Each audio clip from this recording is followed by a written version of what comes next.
This is Retro Sports Radio. Visit RetroSeasons.com for more sports history. In old baseball land, there are no fans so grand as our Mets fans. When we play other teams, no one blood-curdling screams, that's our Mets fans. But when Mets fans shout, "Go!" what they mean we all know. We've got no place to go but up. Today's game brought to you by WGY, your sports station for the Great Northeast. WGY brings you the full schedule of Mets regular season games live from Major League parks throughout the country. Hello, everyone. This is Ralph Kiner, along with Bob Murphy and Lindsey Nelson from Candlestick Park in San Francisco on a beautiful day for baseball and the final game of the meeting of the Giants and Mets in the 1966 season. The temperature is 71 degrees, and the starting pitchers for this ball game for the Giants, Juan Marichal, and pitching for the New York Mets, Dennis Ryben. Giants are in third place, 4 games back of the league-leading Los Angeles Dodgers, and a half a game back of the second-place Pittsburgh Pirates, who come in here for a big series after the Mets move on to Houston. The starting lineup for the game today for the Mets: Bud Harrelson will lead off and play shortstop. Batting second and playing second base, Chuck Hiller. Batting third and playing third base with a 9-game hitting streak going, Ken Boyer. In the cleanup position, Al Luplow playing right field. Batting fifth at first base, Ed Kranepool. Batting sixth and playing center field, Cleon Jones. The seventh batter will be in left field, Johnny Lewis there. Batting eighth and catching, Hawk Taylor is his single that got the Mets back in the ball game in the ninth inning, and later on set it up for the Mets to win the second game of the series against the Giants last night. And he'll be doing the catching. Batting ninth and pitching, Dennis Ryben. And the Mets against the Giants have won 9 of 17 games played. They have cinched at least a tie with the San Francisco Giants for the overall series of this season. Right here in Candlestick Park, the Mets have won 5 of 8 played, so they have cinched a win against the Giants here in San Francisco in their overall efforts this season. For the Giants, Tito Fuentes will lead off and play shortstop. Batting second, playing right field, Ken Henderson. Batting third in center field, Willie Mays. And now Willie Mays leading the Giants out in the field. Batting fourth and playing first base, Willie McCovey. Batting fifth in left field, Jesus Alou. The sixth batter will be the catcher, Tom Haller. Batting seventh, playing third base, Jim Davenport. Batting eighth and playing second base, Hal Lanier. And the pitcher, Juan Marichal, still yet to come out of the dugout, batting ninth. Juan usually makes his appearance by running out to the pitching mound. Marichal is looking for his 23rd win. He has a record of 22-6.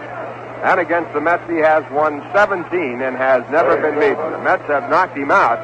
They have never been able to pin a loss on Juan Marichal. This broadcast comes to you through the courtesy of Rheingold Breweries Incorporated, Brown and Williamson Tobacco Corporation, and the Sun Oil Company. Now Juan Marichal getting the hand as he runs out to the pitching mound.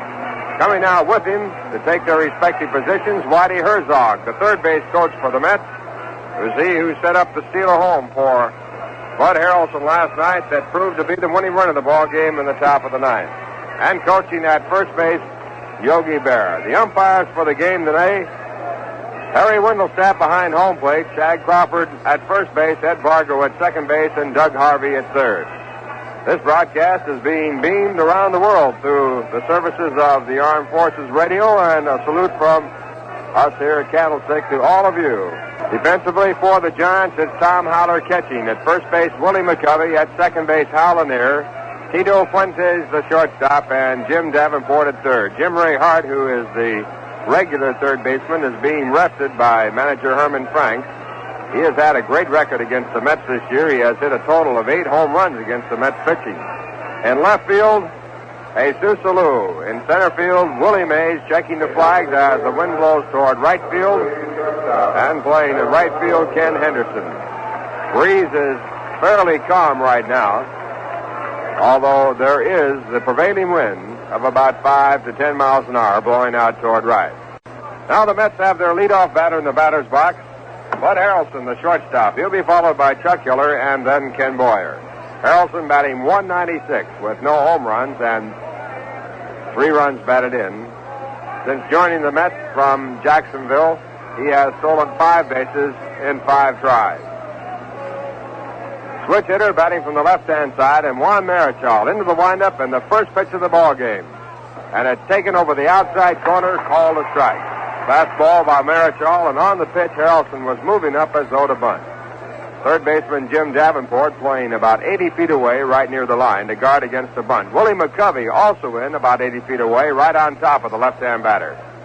Now the 1-strike delivery, a curveball that breaks in and is called strike 2. Marichal with a variety of pitches, the big curve, the slow curve, the hard curve, the slider, the sidearm fastball, overhand fastball. He throws from all around. Fine control. And at 2 strikes, his pitch back is the overhand curve. It's popped out towards the second baseman. Taken on the first hop by Hal Lanier. His throw to first base picks up the first out of the ball game. And that'll bring up Chuck Hiller.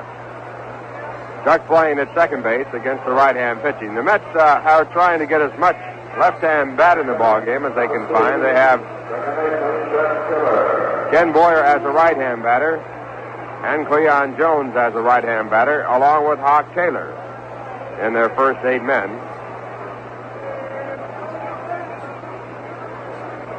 Hiller, a left-hander with a .308 average, and the first pitch to him is a ball that's down low, curveball breaking too far down below the knees. It's ball 1, the first ball of the game thrown by Marichal.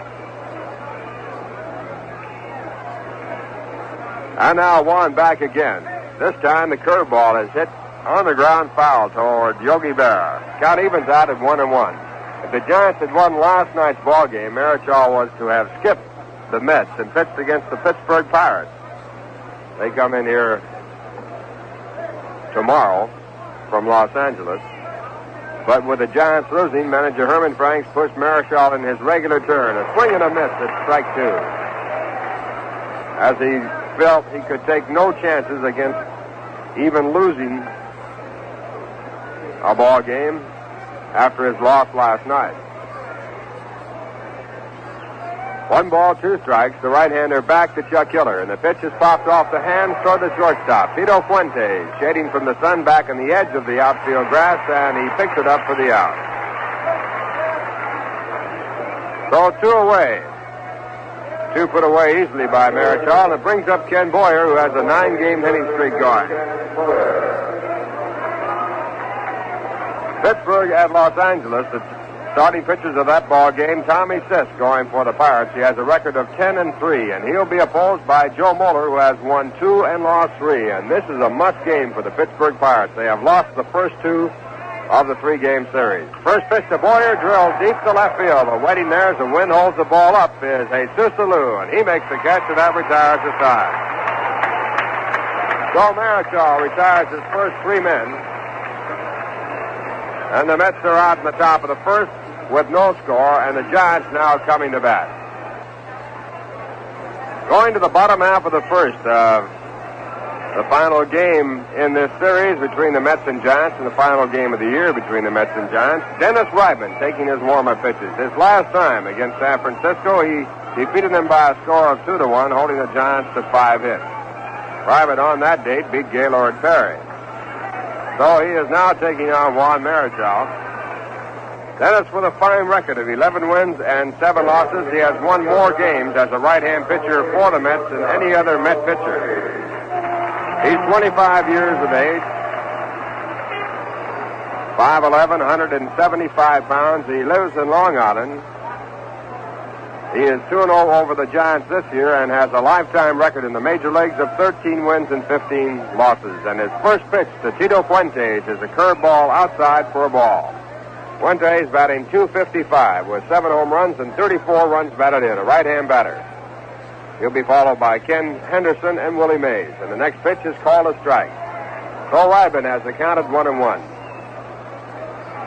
Ryman has never been beaten by the Giants. He has won 3 and lost none.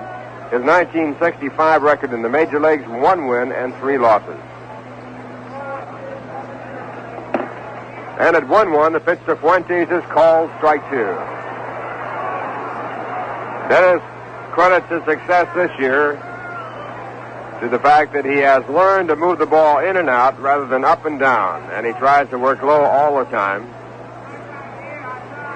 And he will be the first Met pitcher to ever win more than 10 games and end the season with a winning record. 1-2 pitch is lined out toward short, cut off by Bud Harrelson. He goes over to first base, not in time, a base hit.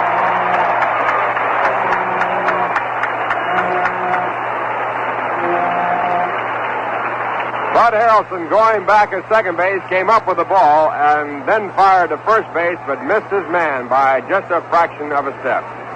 So the first hit of the ball game, the first base runner, as the leadoff batter for the Giants, Tito Fuentes beats out the hit, and it brings up Ken Henderson.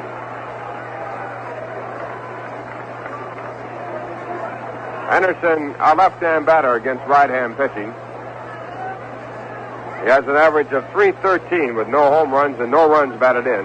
Henderson has been at bat 16 times with 5 hits. One of the hits, a two-base hit, another a triple.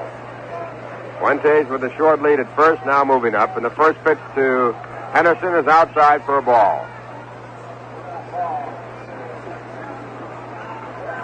Mets have Eddie Kranepool at first base, Chuck Hiller at second base, Bud Harrelson at short, and Ken Boyer at third. The catcher is Hawk Taylor. Ryman throws to first base, Fuentes back ahead of the tag. In the outfield, Johnny Lewis in left field, Cleon Jones in center field, and Al Luplow in right. Now the pitch, hit out toward the third base side of home plate in foul territory. Ball dribbled out, and Hawk Taylor bouncing out to try and get the ball in fair territory, but it never got back in. Counted 1 ball and 1 strike. Giants have played 24 games on Saturdays this year, and they have won 8 and lost 16. Their worst record throughout any of the days in the week. So seldom on Saturdays. Now the 1-1 pitch, swung on and missed. It's strike 2. On deck, Willie Mays.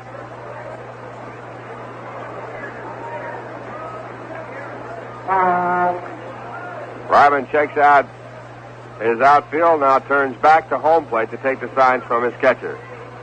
Mets have their infield shortened up against Henderson.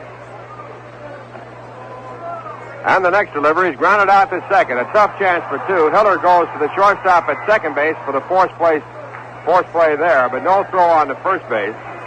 And the Mets pick up their first out. And that brings up Willie Mays.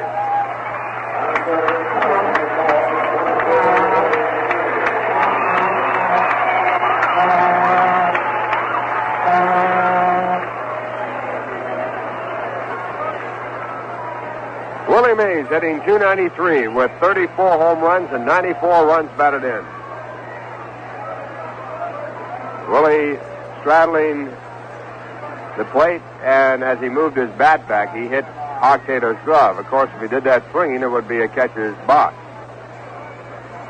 With the ball thrown for the pitcher. Ground ball to second. A good chance for 2. The ball is kicked by Chuck Hiller and picked up by Bud Harrelson. He steps on the bag at second base for the force play and then throws on the first, and he almost picked up Willie Mays. Chuck Hiller had an easy chance for a double play and couldn't find the ball. He bobbled the ball, and then when it went down to the ground, he kicked it. And fortunately for the Mets, he kicked it right toward Bud Harrelson. He picked it up about 2 steps from the bag, stepped on the bag, and fired on to first base. So a chance for 2 missed, but then a good play to be lucky enough to come up with a force play for the second out of the inning. Now the batter will be Willie McCovey. Willie batting .296 with 30 home runs and 83 runs batted in. Mays draws the throw at first base, gets back safely. Now another one, and Mays has to sort of fall down to get back as he was starting to move off the bag. And the pitch to the plate is outside, and it's called a ball.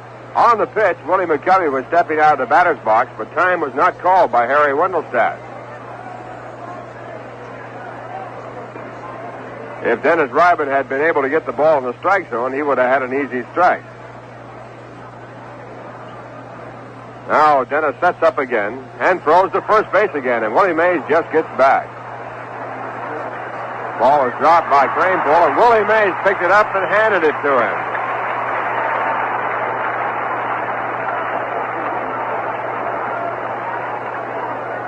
Willie has stolen 5 bases this year, had one last night. Next pitch to the plate is outside. It's ball 2.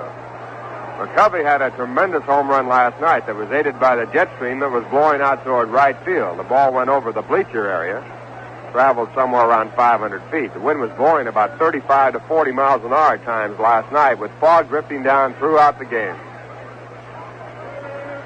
Right here, though, with the fog gone, the temperature is 71 degrees. 2-0 pitch is taken outside and low, and it's ball 3. So Ryman pitching carefully to Willie McCovey, with Willie Mays at first base, falls behind 3 balls and no strikes. Jim Davenport, a right-hand batter, is on deck. No score in the ball game. 2 men out in the bottom half of the first.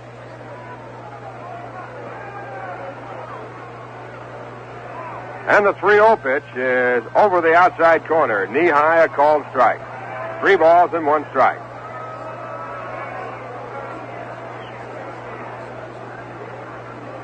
Mets have Bud Harrelson at shortstop, almost behind the bag at second, as they have shifted around on McCovey. Now again a throw to first, and Mays back easily. Willie has not taken a big lead. He's running on the 3-1 pitch, but it is outside, ball 4. So Mays goes down to second base as Willie McCovey draws the walk. That'll bring up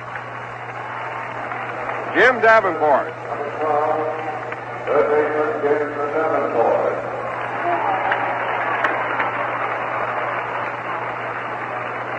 And giving the starting lineups at the start of the ball game, Mays draws another throw at second base this time as Chuck Hiller comes over to cover, gets back safely. We gave a lineup that had Davenport batting in the 7th position just before the ball game. The lineups were changed, and he has been moved into the 5th position. So to correct the lineup, here's the first pitch to Davenport outside. It's ball 1. Change Jim Davenport to the 5th batter, and put Jesus Alou, who was batting 5th, into the 6th position. That drops Tom Howler on down to the 7th position. Next pitch to the plate is low, and the count now 2 balls and no strikes. Davenport batting .242. 9 home runs and 29 runs batted in. Back at the start of the season, he hit a home run in the 17th inning to beat the Mets in their very first game with the Giants. Now the next delivery outside. It's ball 3. And Ryman now running into difficulties. And the next pitch to the plate is a strike. So the count 3 balls and 1 strike on Davenport. No score in the ball game, but the Giants threatening here in the bottom half of the first. Runners at first and second. 3-1 pitch with the runners going. It's swung on and foul tipped. And it's strike 2. And Willie Mays, who had a good jump, goes on back to second base, and Willie McCovey behind him back to first. The ball had been missed. Mays and McCovey would have moved into second and third on a double steal. And Ryman, before pitching to the plate, moves the runners back by stepping off the mound. And his next pitch to the plate with the runners going is called strike 3, and Davenport doesn't like the call. That strikeout retires the side, the first one in the ball game for Dennis Ryman, and it was a big one on the 3-2 pitch. No runs, 1 hit, no errors, a walk, and 2 men left on. And the score at the end of 1, the Mets nothing, the Giants nothing.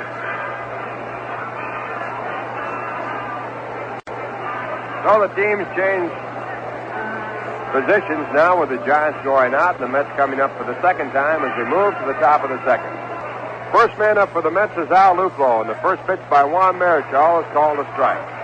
In that Philly-Houston game, Rick Wise started for the Phillies. Now pitching is Morse in place of Robanic, who also was in the ball game. Norm Miller home run in the third with 2 on. Larry Dierker pitching for the Astros. Now the next delivery to the plate, called a ball. It's 1 ball and 1 strike. No score in this ball game. Mets go on to play a doubleheader in Houston tomorrow.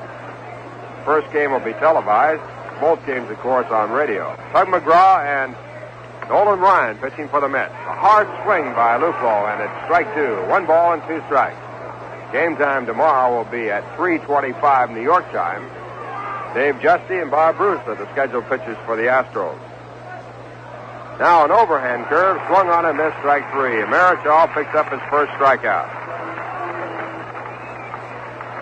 Say, youth opportunity depends on education. The more you learn, the more you'll earn. So stay in school and prepare yourself for a really good job. You'll be glad you did. Now the batter is Eddie Kranepool. Eddie batting .244 with 15 home runs and 54 runs batted in. He leads the club in home runs with his 15, and he swings and fouls the first pitch down in the dirt. It's strike one. No score in the ball game. The Mets against the Giants. And Juan Marichal with his one strike delivery, this time missing low and away. Count evens out at 1 ball and 1 strike. Final score, Boston beat the Angels 3-1. The winning pitcher was Dennis Bennett with help from John Wyatt. Losing pitcher was George Brunette. George Thomas, Yastrzemski, and Rogers home runs, all with no one on.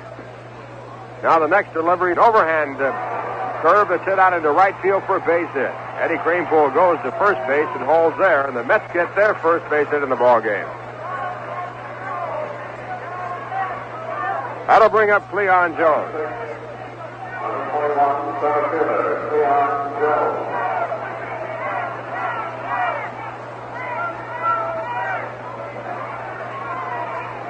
Cleon hitting .277 with 8 home runs and 51 runs batted in.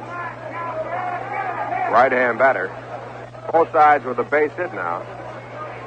1 out in the top of the second. And the first pitch to Jones. It's a high fly ball hit back of first base. Coming in from his right field position is Ken Henderson, and he makes the catch in foul territory. Kranepool stays at first base. And now the Giants have 2 Mets put away with Johnny Lewis coming up for the Mets. Number 24, left fielder Johnny Lewis. Johnny has been at bat 154 times with 31 hits. That puts his average at .201. 5 home runs and 19 runs batted in. And he swings at the first pitch, an overhand curveball. It's strike one. No score in the ball game. 2 men out in the top of the second. Juan Marichal against Dennis Ryben. 1 strike delivery is swung on and missed. It's strike 2. That time a fastball. Kranepool at first, and the 2-strike pitch swung on and missed to retire the side. 2 strikeouts in the inning for Juan Marichal, his first and second in the ball game. No runs, 1 hit, no errors, and 1 man left on. And the score at the end of 1.5 innings, the Mets nothing, the Giants nothing. Say, did you ever stop to think of how many lonesome travelers there are here in yonder, and just how thirsty they get?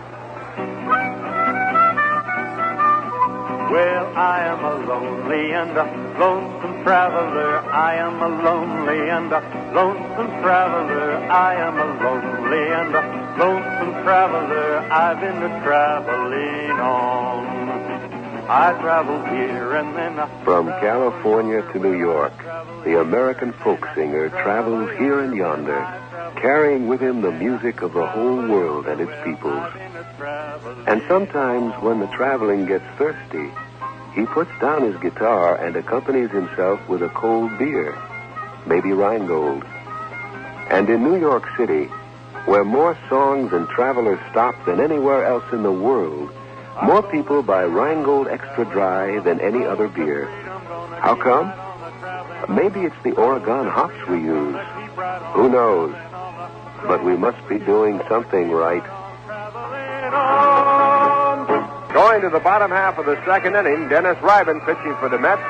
No score in the ball game, and the Giants coming up with Jesus Alou. Jesus batting for the first time is batting .238 this year with 25 home runs and 59 runs batted in. He'll be followed by Tom Haller and then Hal Lanier. Ryben all set to go, and the first pitch is a changeup that's too low. It's ball 1. In the first inning, first man up, Tito Fuentes, beat out a base hit to deep short, back of second base on the shortstop side. Henderson forced him at second base. Willie Mays forced Henderson at second base. There's a base hit to right field by Jesus Alou. He goes to first base and holds there as Al Lupo takes the drive on 1 hop and throws on in. After Willie McCovey had walked, Mays going down to second. Dennis Ryben struck out Jim Davenport on a 3-2 pitch. Now the second hit for the Giants in the ball game, and for the second time in 2 innings, they have their lead batter on at first base. And coming up for the Giants is Tom Haller. There's a ground ball down to second base. Chuck Killer has it, goes over to the shortstop, covering at second base. Bud Harrelson takes the throw and gets out of the way as the Lou slides into him. But the force play is called at second base with no throw on the first. Haller, before hitting into the force play with 25 home runs and 59 runs batted in, batting .238. I believe we gave Jesus a Lou's home. Incorrectly. He's had one home run and 18 runs batted in with a .261 average.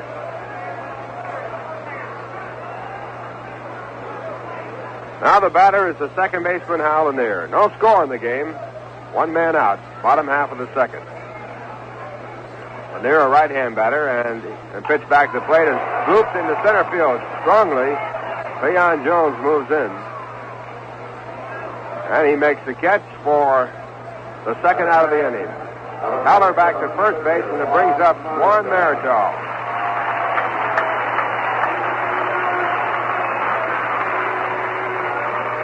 Juan hitting .242. He's been at bat 99 previous times with 24 hits. 4 of them doubles, and he has driven in 11 runs.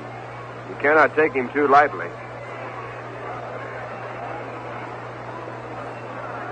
No score in the game. 2 men out, bottom half of the second. And the first pitch to Marichal is swung on and missed. Low curveball, and Juan fooled completely. At the end of 1, the Pirates, after scoring a run in the first inning off of Joe Moeller, are tied up by the Dodgers as they scored a run off Tommy Sisk. So it's a 1-1 game going to the top of the second. Now the 1-strike pitch just outside, ball 1. 1 ball, 1 strike. We'll have all the scores all the way around the National and the American League at the end of this inning.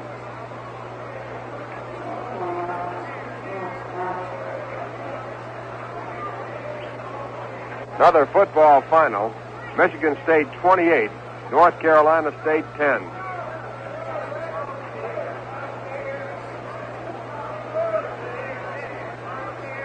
Ryman taking a lot of time right now before getting set to pitch again to Juan Marichal. And the second base umpire, Ed Vargo, turns him around and tries to speed up the ball game. Now he's set. And the 1-1 pitch, a change-up pop foul back at home plate out of play. So Dennis has the count his way, 1 ball and 2 strikes.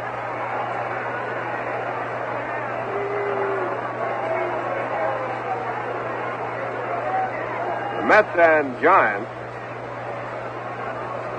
had a tremendous year at Shea Stadium, drawing 399,166 paid customers. Now a swing and a miss at strike 3. Juan Marichal struck out to retire the side. No runs, 1 hit. No errors, 1 man left on. And the score at the end of 2. The Giants nothing, the Mets nothing. In other games in the National and the American League, going to the bottom half of the 9th inning, the St. Louis Cardinals leading Chicago by a score of 6-4. Wodashek now pitching for the Cardinals. Dick Hughes was the starting pitcher. Ken Holtzman, the starting pitcher for Chicago, and Henley in the ball game in the 8th inning. Now it's Juan Marichal to start off here in the top of the 3rd, and his first pitch is a sidearm pitch that's called a strike. The batter is Hawk Taylor. Hawk batting .189 with 3 home runs and 11 runs batted in. It was his single last night in the 9th inning that put the Mets back in the ball game, and now he drives 1 to left. Jesus Lou comes in, misjudges the ball, and one-hands it as he kept it from going for a double. Line shot to left field. Jesus Lou coming in, almost ran under it. So Taylor going down for the first out here in the top of the 3rd, and that brings up Dennis Ryman. Number 30, pitcher Dennis Ryman. Ryman has a 172 average with 10 hits and 58 times up, and he takes the first pitch. It's called a strike. Now the umpire is shaking his head. So it is not a strike, but it's called a ball. Juan Marichal questioning the call and getting the head shake for the fact that it was not a strike, but a ball. Now, a bunt attempt, and the ball hit off to the foul side. It's 1 ball and 1 strike.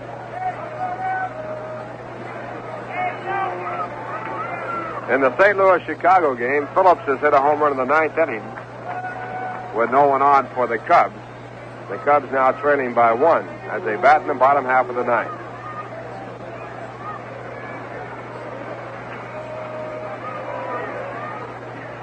One ball, 1 strike. Marichal back again to Ryman. The pitch is lined through the hole between third and short, a base hit. Ryman rounds at first base, going down the line in a hurry, and then holds there as the throw comes in from Jesus Salou. So the Mets have their second hit against the Giants. Hits all even at 2 apiece with no score. And Bud Harrelson comes up for the second time.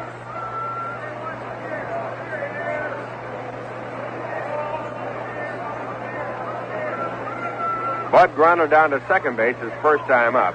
Hit one off the handle that was sort of slowly hit line drive, and the second baseman Lanier had an easy play at first on him. First pitch to him this time is bunted foul at strike 1. Bud was bunting for a base hit, not the sacrifice. 1 out in the top of the 3rd.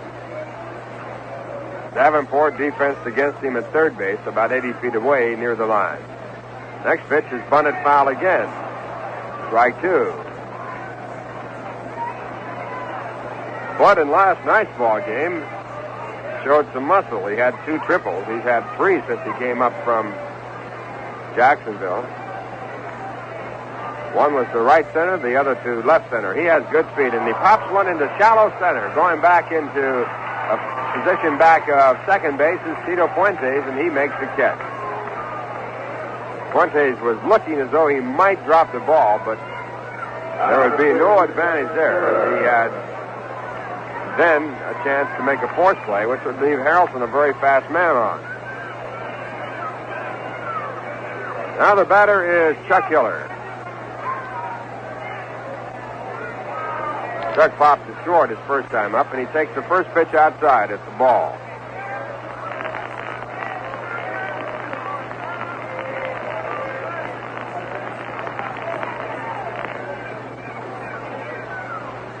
Marichal back again, and the curveball is grounded out toward short. A tough play for Fuentes. His quick throw to first base is not in time. No play at second base as the second baseman, Hal Lanier, was playing over towards the first base side at second. And Dennis Ryman beat him to second base. So Fuentes had no other choice as he took that ball that was hit out toward the deep part of the shortstop side and threw over to first base, but not in time. Well, the Mets have runners at first and second. The first time they've had 2 on in this ball game. And the batter is Ken Boyer, who flied out to left field his first time up. Boyer brought a 9-game hitting streak into this ball game. And Juan Marichal with the first pitch. And Boyer takes it over the outside corner for a called strike. Cubs fell short as they got a run in the 9th. And the Cardinals beat Chicago 6-5. Winning pitcher was Dennis in relief. The losing pitcher was Holtzman.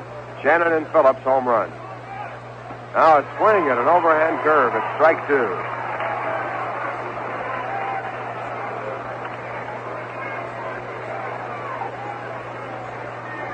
Houston leads Philadelphia by a score of 9-2 after 4.5 innings.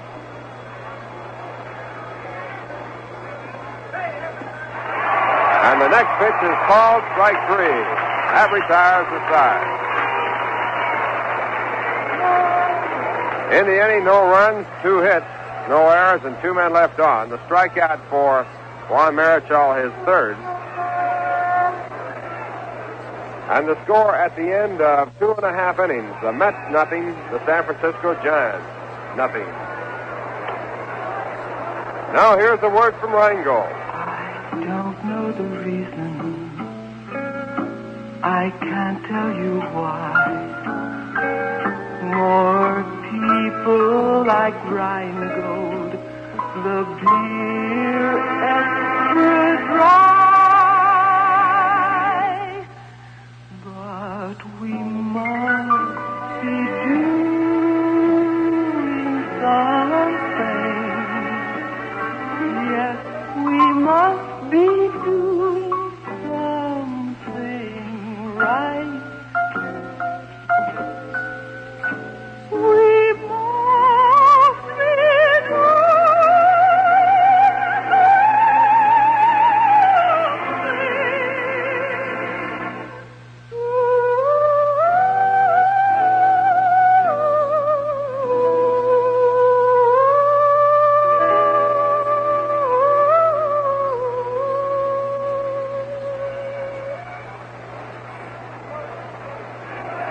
Bottom half of the third inning of a scoreless ball game. Dennis Ryben and Juan Marichal hooking up here in the pitcher's duel.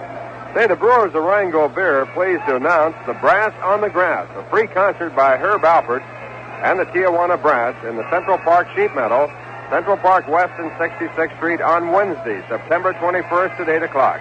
But better come early because there's really going to be something doing, right? Pirates are out in the top of the second. They did not score. Dodgers coming up with the score tied at 1-1. Tommy Sisk against Joe Moeller in that ball game. Tito Fuentes, the first batter up for the Giants. Tito, the leadoff batter for the Giants, singled his first time up, an infield hit to shortstop. Final score: Boston beat California 3-1. White Sox beat Baltimore 3-1. Cleveland beat Detroit 6-2. Yankees are batting in the bottom half of the ninth inning off Jim Cott. They went into the inning trailing by a score of 4-1, but Pepitone has shortened that lead to 4-2 with a home run, his 31st with no one on. Now the first pitch by Dennis Ryben here in the bottom half of the third, and it's ball one. Ryben has given up no runs, allowed 2 hits. He has struck out 2 and walked 1. Next delivery is hit hard down to short. Harrelson has it in one hop, moving to his left. His throw to first base is in plenty of time for the out. Ball was well hit, but Harrelson cut it off. And now the batter coming up is Ken Henderson, and we'll pause for station identification. This is the New York Mets Baseball Network. This is WGY Schenectady, 810 on your radio dial, your station for all Mets games. Dennis Ryben with his first pitch to Ken Henderson, and it's taken outside. It's ball one. Ralph Kiner, along with Bob Murphy and Lindsey Nelson from Candlestick Park in San Francisco, California. Scoreless ball game with 1 out in the bottom half of the third. Ryben back again, and this time he gets a strike. 1 ball, 1 strike.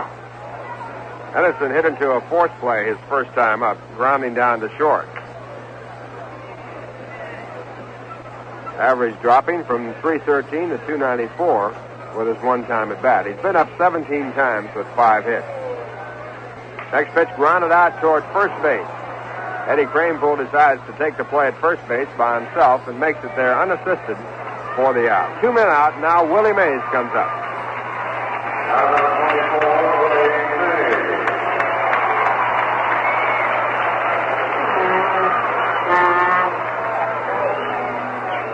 Willie hit into a force play his first time up.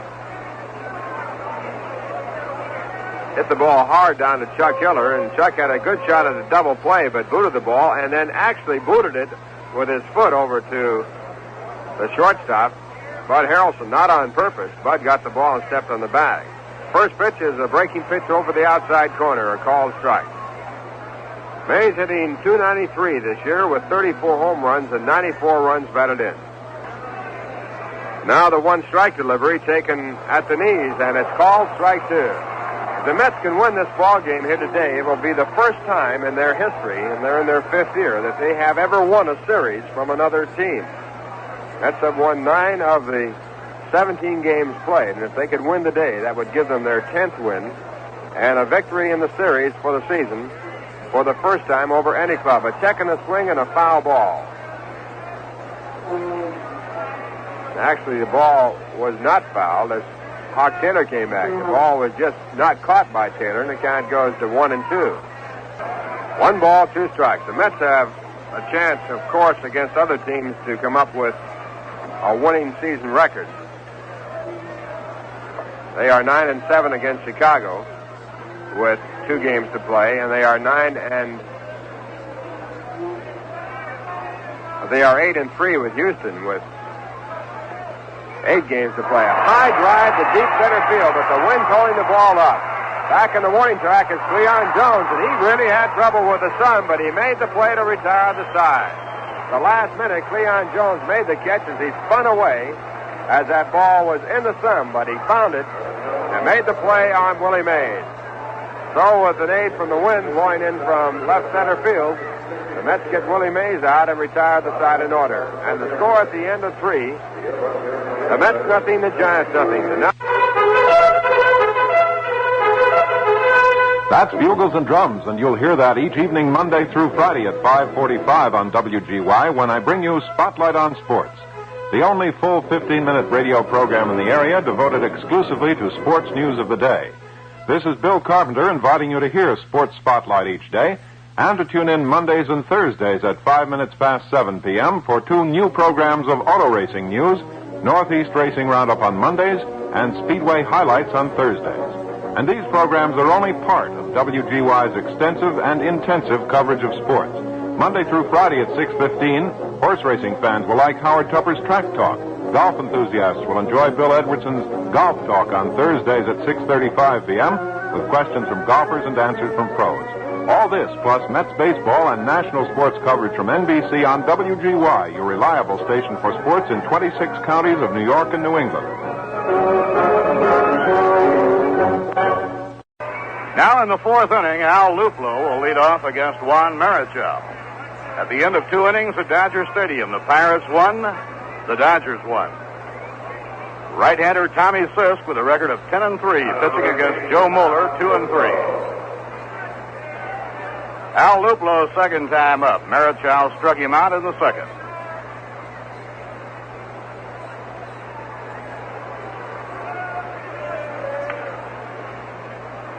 The Dominican dandy swings out of his windup. The pitch, a high pop foul that's playable. Tom Haller near the plate in foul territory takes it for the out. One away and nobody on. That brings up Eddie Kranepool. In college football, Colgate defeated Boston University 34-0. Now Eddie Kranepool. Eddie has been up once and singled to right field.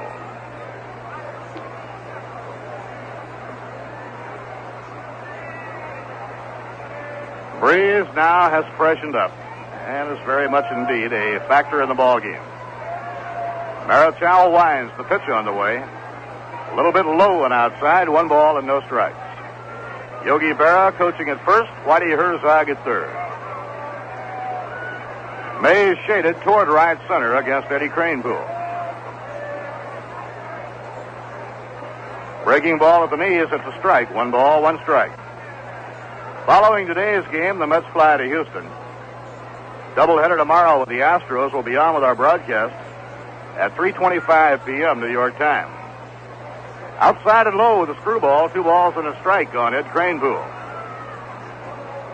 We're anxious to see 19-year-old Nolan Ryan against the Astros tomorrow, as well as Tug McGraw.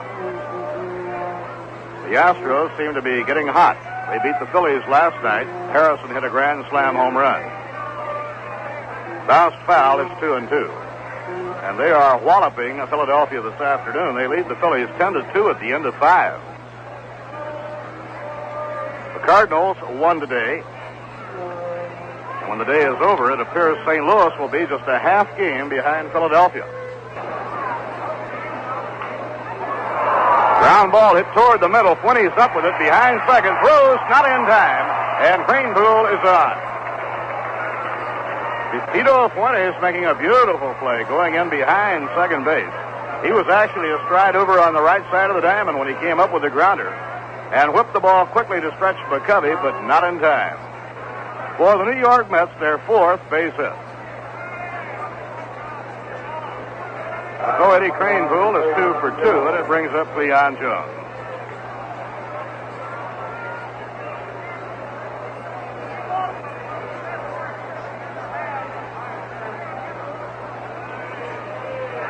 Double checking on the standings if Houston beats Philadelphia. Ground ball bounced to short by Cleon. Fuentes throws to second for 1. On to first, not in time, and Cleon reaches on the force play. St. Louis has won, and if Philadelphia loses, they'll be in a flat-footed tie for 4th place. Each will have won 79 and lost 70.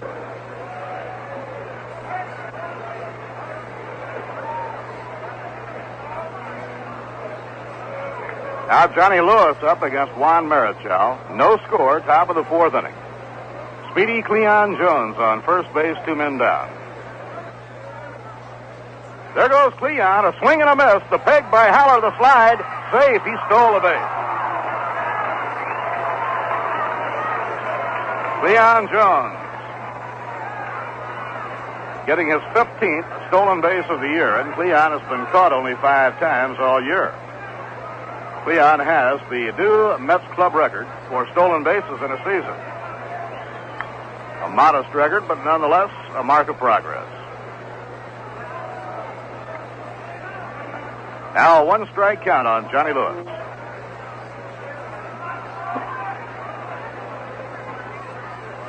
Here's the pitch by Marichal. A swing and a miss, strike 2. It's all over at Yankee Stadium. Joe Pepitone homered in the last of the ninth, his 31st of the year. The Yankees fell 2 runs shy, the Twins winning it 4-2. Jim Cott winning his 24th of the year to tie Sandy Koufax for most victories in the major leagues. Al Downing was the loser. A pick off the attempt at second, and Cleon Jones just gets back. Well, what a move that was by Juan Marichal. He looked like a ballet dancer out there.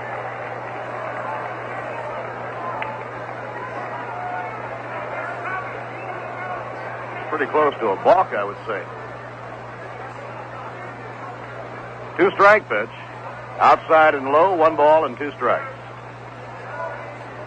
In the 3rd inning at Dodger Stadium, Willie Stargell has hit a home run off Joe Moeller with the bases clear. It's Pittsburgh 2, the Dodgers 1, with the Pirates batting in the top of the 3rd inning.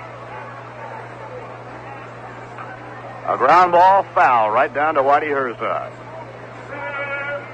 Everything is over in the American League now. The Twins defeated the Yankees 4-2, Jim Cott winning his 24th. The Red Sox down the Angels 3-1 on the combined 5-hit pitching of Dennis Bennett and John Wyatt. Wyatt relieved in the 8th inning. George Thomas and Carl Yastrzemski homered for Boston, Bob Rogers for the Angels. Tommy John went all the way as the White Sox beat the league-leading Orioles 3-1. Palmer the loser. Frank Robinson, the major league leader, hit number 45, but Jerry Adair beat his old teammates with a 3-run homer. And Cleveland beat Detroit 6-2, Hargan the winner. So the magic number now for the Orioles is 6.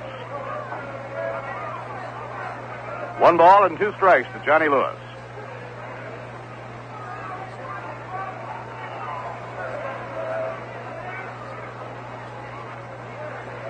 Now Marichal checks the runner. Down comes the pitch.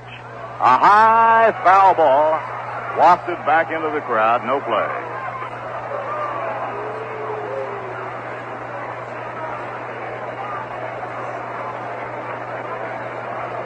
Bob Taylor kneeling in the on-deck circle.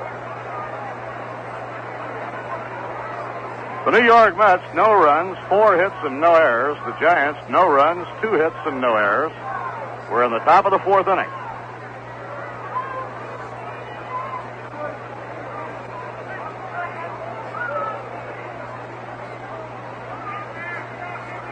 Outfield rather deep and around toward right.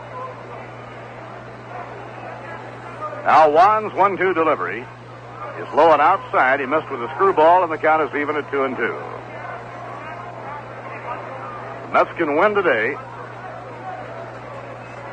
It will be the first time in their history they have taken a season series.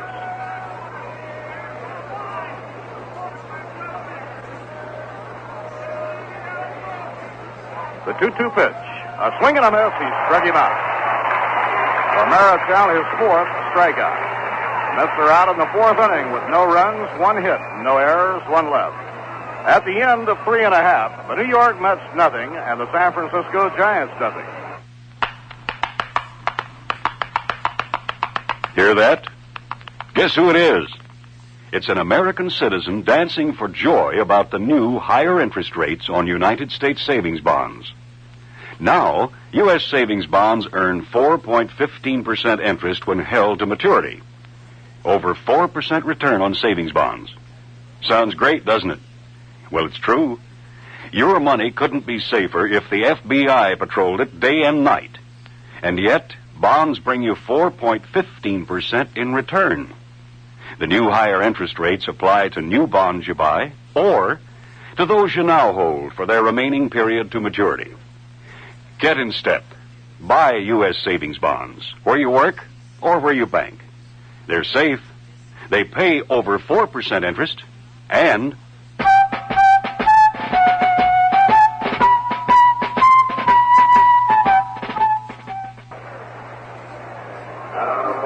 last half of the fourth inning, Willie McCovey is up against Dennis Ryback. McCovey reached on a walk his first time up. Here's the pitch by Denny. A drive, well hit to right field. Back goes Luplow. It's going. Down, a home run.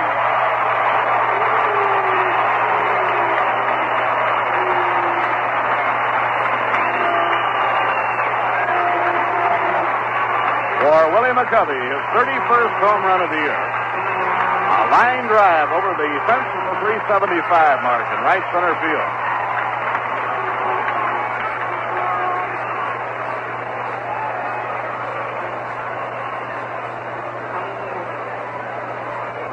Giants lead 1-0, and the batter is Jim Davenport. Davenport is 0 for 1. He was called out on strikes his first time up. Now the pitch by Dennis Ryban. It's a strike on the inside corner.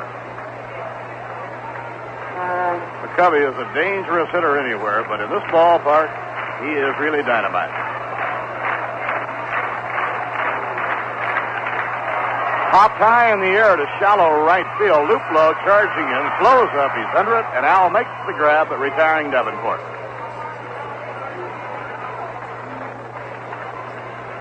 One out and nobody on, and the batter coming up now is Jesus Alou. In college football this afternoon, the Michigan Wolverines defeated Oregon State 41-0. It was Army 21, Kansas State 6. Navy 27, Boston College 7.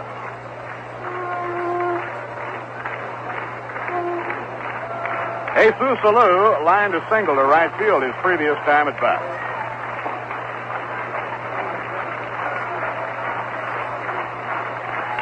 Line drive to center, a base hit by Alou. Leon Jones gallops over, picks it up. Alou takes the turn, and he's on with a single to center. Jesus did not hit the first half of the year, but certainly has picked up the second half of the year. He has his average now up to 263. And his two brothers, Matty and Philippe, well, they've been something else. They're 1-2 of the National League in batting. Philippe leads the major leagues in base hits. He has 210 hits. Tom Haller up, and a foul ball back toward our broadcasting booth, out of play. Matty Alou, the middle brother, leading the National League in batting. He has a fairly substantial lead at the moment over his brother Philippe.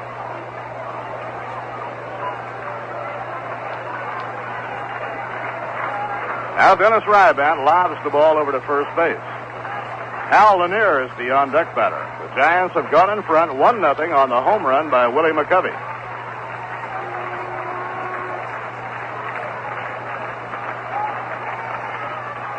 Misses the outside corner. 1 ball, 1 strike.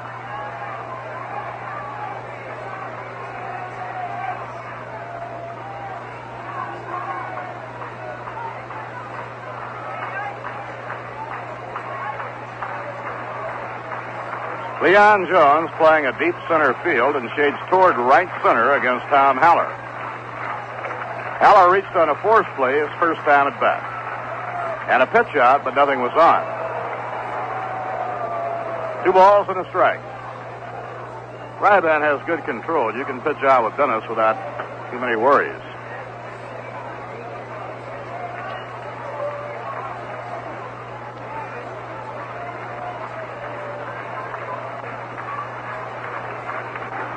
Now the 2-1 delivery. A high pop fly that's playable behind third. Ken Boyer is waved off by Harrelson, and Bud makes the catch in fair territory.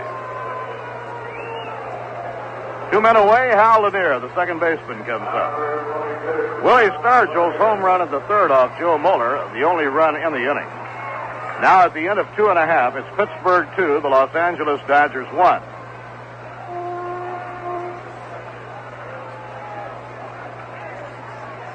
Hal Lanier hit the ball hard his first time up, a line drive to center that was caught by Cleon Jones.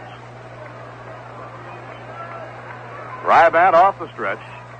A line drive into right center field. It's going to be in for a base hit. Grabbed on a hop by Luplo, and racing around to third goes Jesus Alou. The Giants have runners on first and third. Juan Marichal will be coming up.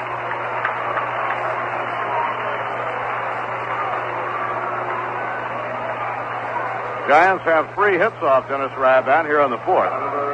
They lead 1-0, and now with runners on first and third, the hitter is Marichal. Good hitter. Juan has had 24 hits this year, and he's knocked 11 runs in. Impressive figures for a pitcher.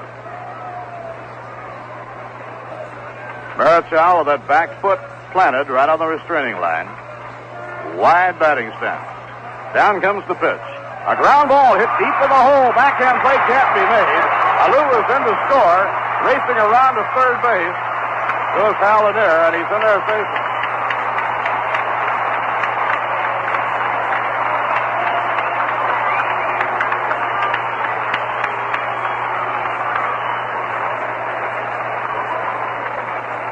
Giants lead 2-0 as Marichal behind on the count to Rybat. Delivers a run-scoring hit on a ground ball hit deep in the hole, just beyond the reach of Bud Harrelson. Bud tried to make the backhand play deep in the hole. I doubt he had any chance at all of throwing him out.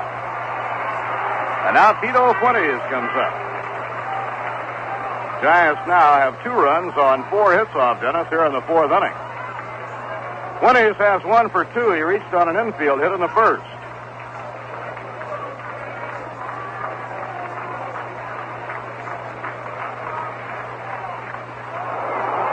Swing and a miss, strike 1. Bill Hepler, a left-hander, and Darrell Sutherland, right-hander, are now warming up in the Mets bullpen. Now Fuentes wants the ball looked over by Harry Wendelstedt. That RBI for Juan Marichal, his 12th of the year.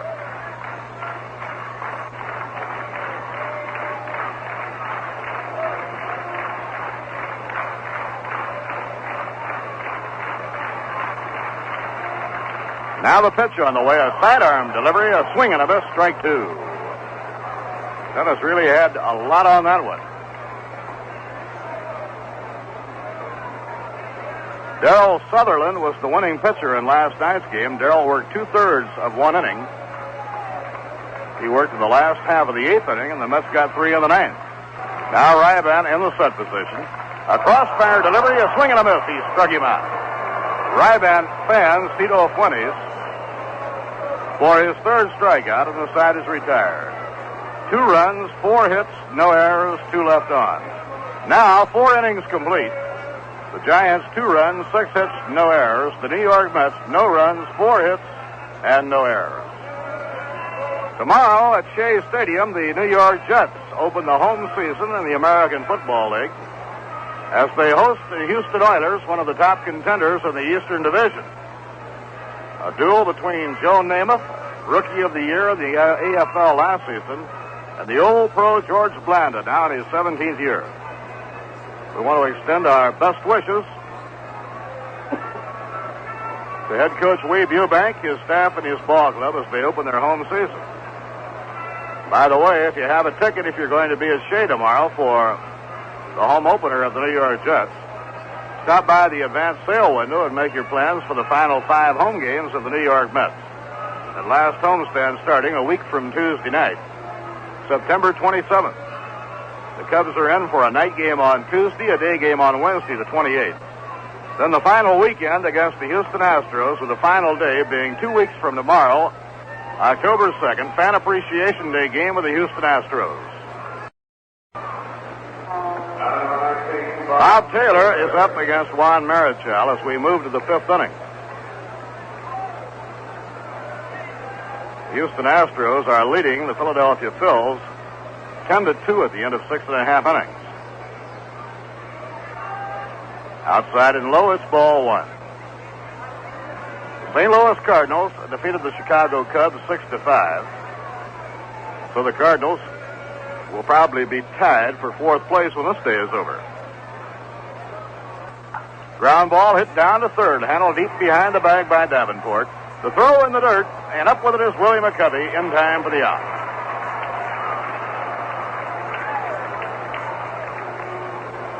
Right here we pause for station identification. This is the New York Mets Baseball Network.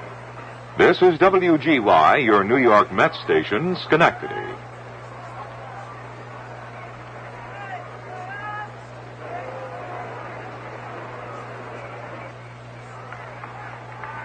Bob Murphy with Ralph Kiner and Lindsey Nelson from Candlestick Park in San Francisco. And the pitch to Rybat gets the outside corner for a strike. Now low and outside, 1 ball, 1 strike. Dennis singled to left field in the third inning. He has one of the 4 hits off Juan Marichal.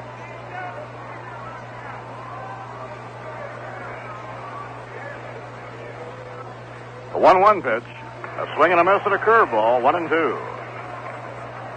Marichal has 4 shutouts this year, an earned run average of 2.05.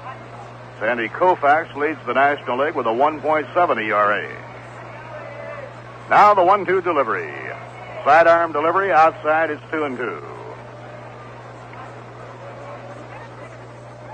Juan Marichal is really something. There's a better right-hand pitcher in baseball. I don't know who he is. Pitching 2-2. A swing and a miss. He struck him out. That's number 5 for Marichal.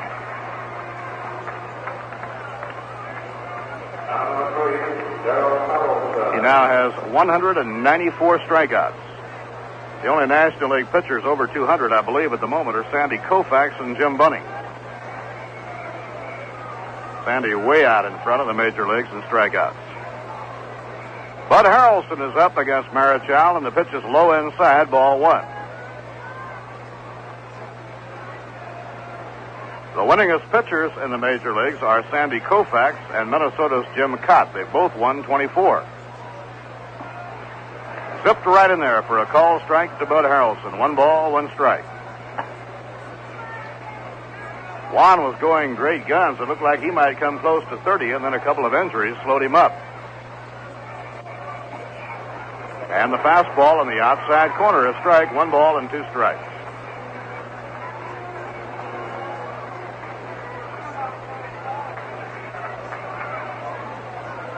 Both Jim Bunning and Chris Short of the Phillies have a chance to wind up as 20-game winners. Foul ball coming back, no play. Right now there are 4 20-game winners in the National League and 1 in the American. Sandy Koufax, Gaylord Perry, Juan Marichal, and Bob Gibson. And the curve drops over, strike 3 call. That's number 6 for Marichal. Mets out 1, 2, 3 in their half of the 5th. No runs, no hits, no errors, none left on. We've come halfway at the end of 4.5 innings. It's the Giants 2, the New York Mets nothing. And now here's a word from Rango. Heinz by extra dry. I don't know the reason. I can't tell you why. More people like Rango's beer extra dry. But we must be doing something. Yes, we must be doing something right. Yes, we must be doing something. Woo! We must be doing something right.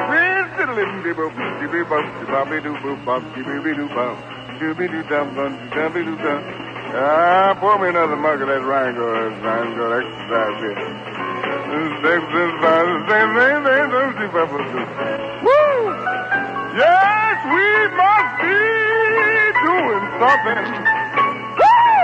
We must be doing something right. Rango.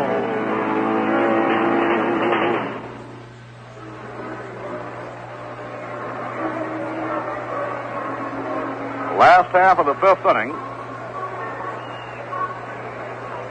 Ken Henderson will be up against Dennis Ryback. Number 43, Ken Henderson.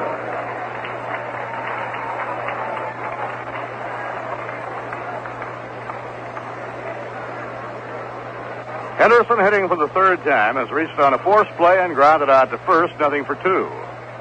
Foul ball, back into the crowd, strike one.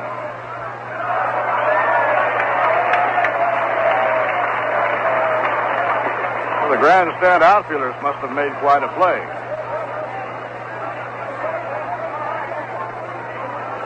Willie Mays on deck, and then Willie McCovey. The Giants in front, 2-0, bottom half of the fifth inning.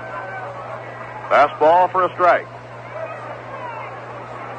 Gaylord Perry will open the four-game series against Pittsburgh here at Candlestick tomorrow.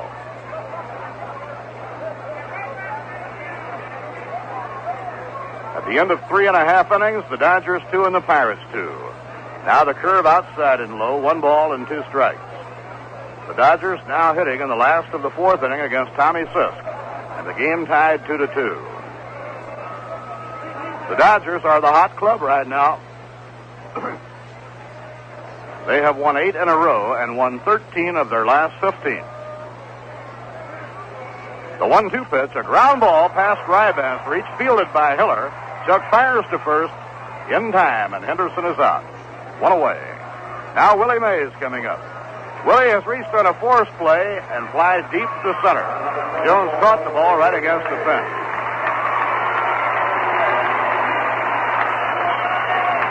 The brass on the grass.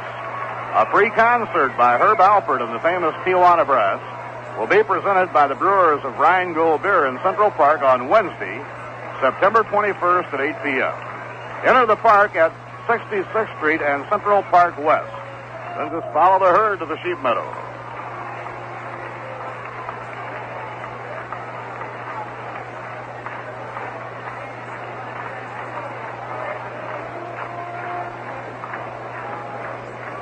One away, nobody on, and Willie Mays facing Dennis Rybat. Willie hitting .292 with 34 home runs and 94 runs batted in.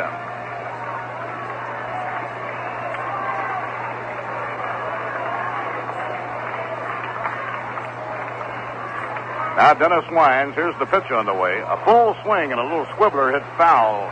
Right straight back, strike one.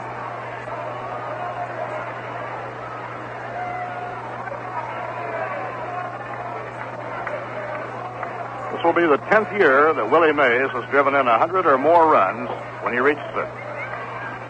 Low outside, 1 ball, 1 strike. Willie has 94 right now.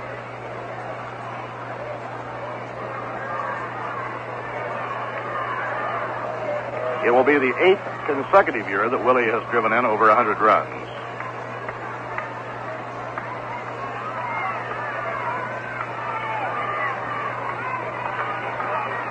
Now Rybat swings out of his windup. The sidearm delivery, a swing and a miss. Good pitch by Dennis Rybat. 1 ball and 2 strikes.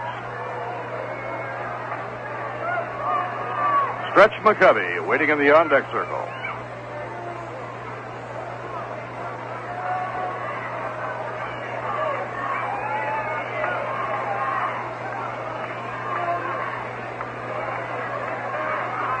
Now the 1-2 delivery, and it's over. Strike 3 called, a sidearm curveball.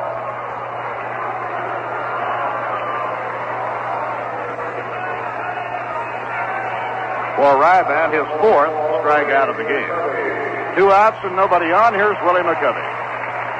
He hit a line drive over the 375 mark for a home run his last time up. His 31st home run of the year.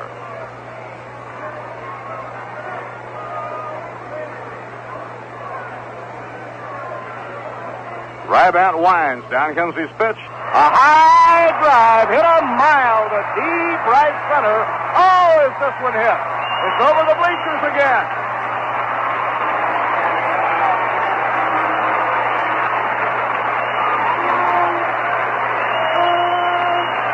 You have to see the way he hits them to believe it.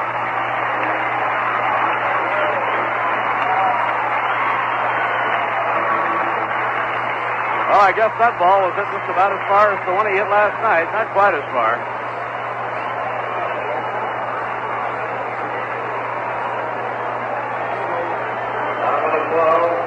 That ball was hit more to center field than the one he hit last night. And it landed right at the top of the bleachers. Giants lead 3-0. And Davenport takes a curve for a called strike. That's McCovey's 32nd home run of the year.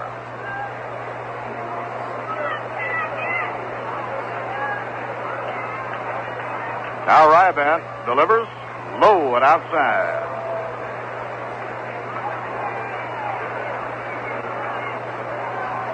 Willie McCovey now has 3 home runs in his last 4 official times at bat. 1 ball and 1 strike on Jim Davenport. Now the pitch on the way. A grounder hit hard to third. Backhand play by Boyer. The long throw in time. A good play by Ken Boyer. And the side is out.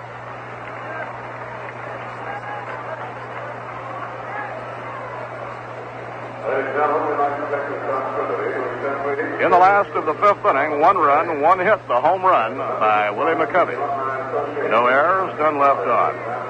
At the end of 5, it's the Giants, 3 runs, 7 hits, no errors. The New York Mets, no runs, 4 hits, and no errors.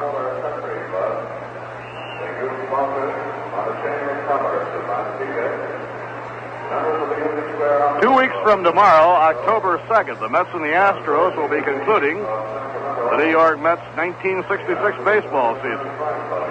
That will be Fan Appreciation Day at Shea Stadium. And all youngsters under 16 will be given a replica of the Mets batting helmet. All over 16 will certainly not be overlooked. You also will receive a handsome gift. That's 2 weeks from tomorrow, the last day of the season. The Mets concluding against the Houston Astros. The Mets have won 8 out of 11 this year from Houston, and they still have keen ambitions of overhauling the Astros. They have enough games remaining with Houston to turn the trick if they can continue to defeat them. The Mets are going to Houston for a 4-game series, and they close out the season with a 3-game series at Shea Stadium. So they have 7 games remaining with Houston. Tickets are on sale at the advanced sale window at Shea Stadium 7 days a week. Also in Midtown Manhattan, on the ground level at Macy's 34th Street store, and at Grand Central Station at the foot of the 42nd Street and Vanderbilt Avenue ramp. Mets tickets are also on sale at Macy's and the Walt Whitman Shopping Center in Huntington, Long Island. It will be Chuck Hiller leading off against Marichal on the top of the 6th inning. The Giants leading 3-0 on 2 home runs by Willie McCovey. McCovey has 3 home runs in his last 4 official times at bat.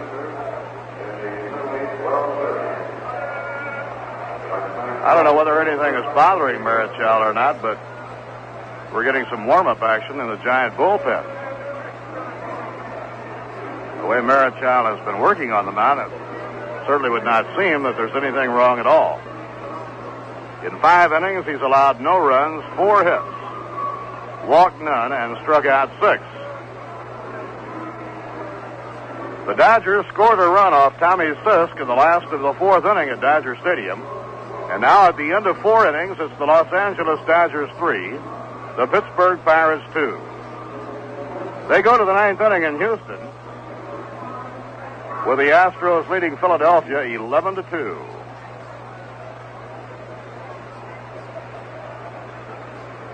Chuck Hiller got a base hit his last time up. Chuck has 1 for 2. Hiller batting .310. Everything is over in the American League. Everything is over in the National League except the game in Houston, the game in Los Angeles. There's a night game at Atlanta between the Reds and the Braves. Marichal into his windup. The pitch to Hiller, a ground ball going foul down the first base line. Everything over in the American League. The Orioles lost, but nonetheless saw the magic number reduced from 7 to 6. The White Sox beat Baltimore 3-1. But Cleveland topples second-place Detroit 6-2. Hiller bunts it, but it goes foul down the third base line. The Red Sox defeated the Angels 3-1, and the Twins downed the Yankees 4-2 in the stadium, with Jim Cott winning his 24th. Ground ball hit down to first, fair ball fielded by McCovey. He'll take it himself, retiring Hiller 1 man away. Final college football score, Duke 34, West Virginia 15.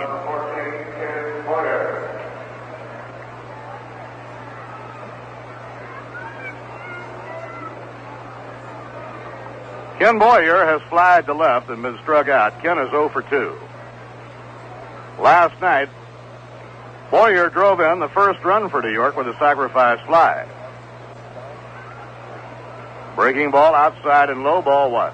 Ken also had his 28th double of the year last night, which ties the Mets club record for most doubles in a season. 2 years ago, Ron Hunt had 28.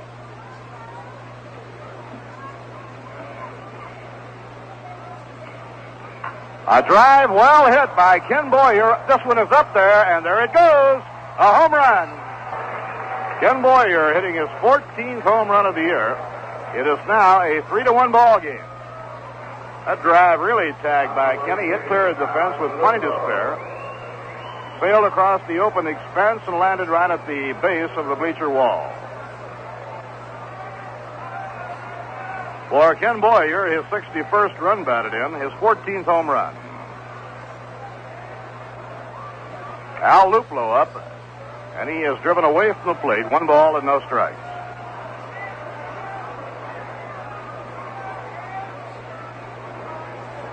That's the second time this year that Boyer has homered off Marichal. Now a swing and a miss by Al Luplow. 1 ball, 1 strike.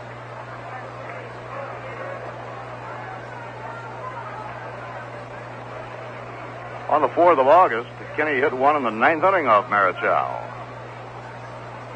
The 1-1 delivery. A drive well hit by Luplow. This one's way up there, and there it goes. A home run. Back-to-back home runs, and the Mets fight right back into it. Al Luplow rounding third and heading in. For Luplow, his 6th home run of the year, and that one was a shot over the fence and up into the bleachers. Now it's the Giants 3 and the Mets 2.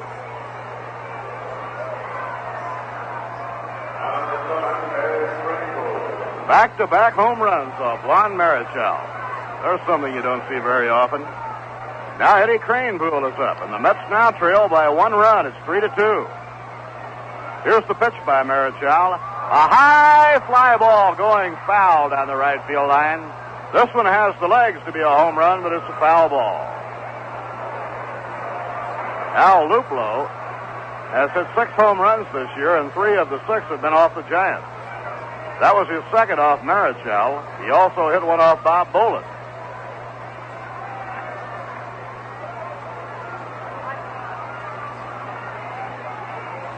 Now the pitch to Eddie Cranepool. A line smash off the glove of Marichal. He hurries after it, won't make a play. And Cranepool is on with a base hit. And that's 3 hits in a row, and the tying run is on. The Mets now have a total of 7 hits. The hits are even in the game.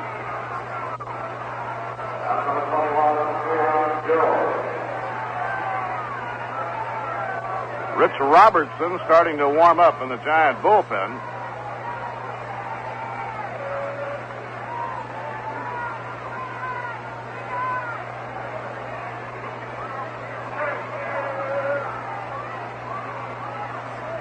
Now Cleon, a ground ball bounced hard to second. Lanier to Fuentes, down to first. Low throw, but McCovey up with it for the double play. 4-6-3 double play hit into by Cleon Jones. He hit the ball hard, but right at second baseman Hal Lanier. The side retired, but the Mets fight back into it on back-to-back home runs by Ken Boyer and Al Luplow. 2 runs, 3 hits, no errors, none left on. At the end of 5 1/2, the Giants 3 and the New York Mets 2. The last of the 6th inning, Jesus Alou leads off for the Giants facing Dennis Rybat. Jesus has 2 hits and 2 times at bat. Jesus hitting at .265, tall, rangy right-hand batter. Cleon Jones placing the stride toward left center, and the pitch by Rybat. Foul ball over the dugout of the Giants and back up into the crowd.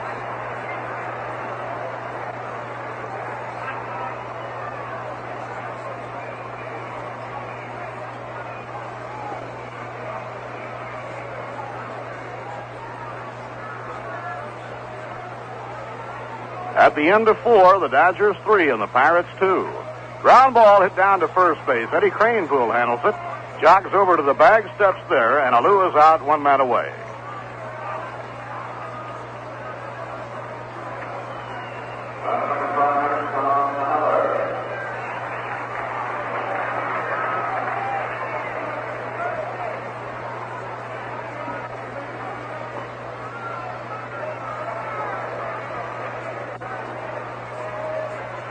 Now a swing and a miss by Tom Haller, strike one.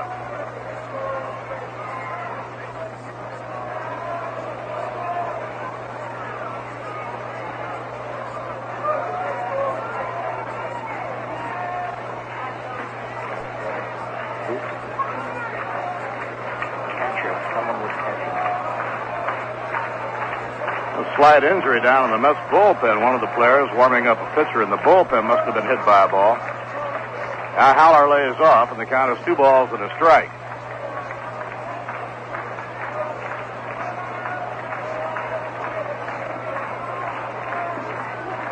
Two and one the count on Tom Haller. 1 out, nobody on. The last of the 6th inning.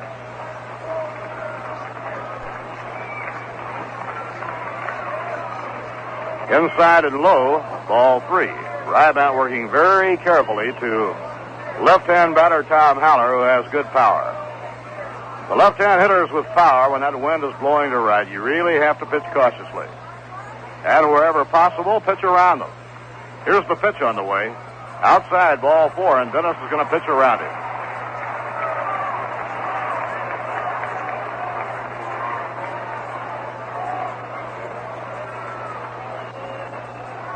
That's the second walk given up by Ryback. And it brings up Hal Lanier. Lanier is lined out to center and single to right field, 1 for 2.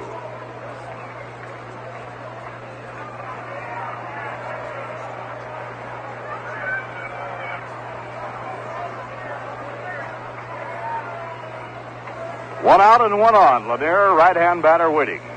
The pitch by Ryban, a grounder, stroke towards second base. Hiller up with it, throws to Harrelson, now to first. In time, a double play. 4-6-3 for the Twin Gillick. Fast fielding on the part of Hiller and Bud Harrelson. No runs, no hits, no errors, none left on. At the end of 6, the San Francisco Giants 3 and the New York Mets 2. Well, as everybody in New York knows, Rheingold is a beer. In fact, it's New York's #1 beer. But then this summer, Rheingold turned into a music festival.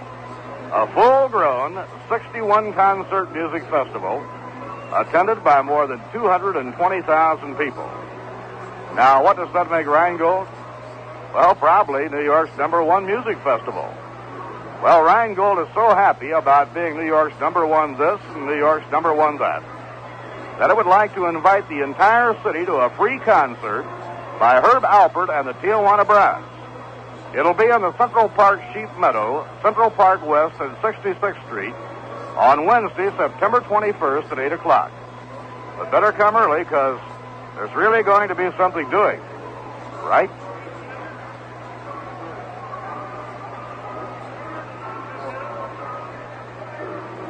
You mentioned a moment ago that there had been a slight accident in the Mets bullpen. A ball bounced up and struck Jerry Grody.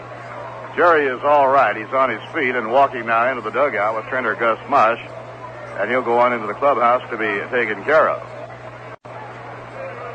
Johnny Lewis will be up against Juan Marichal in the 7th inning.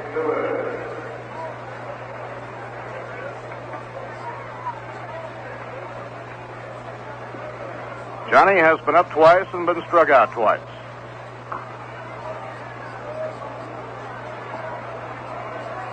Here's the pitch by Marichal. A swing and a miss on a curveball to the knees, strike 1. Bob Taylor coming out on deck. About a month ago, Hawk got hit with a ball down in the bullpen during the course of a ball game. Outside and low on a screwball, 1 ball, 1 strike to Johnny Lewis. The Giants have 3 runs, 7 hits. The Mets 2 runs, 7 hits.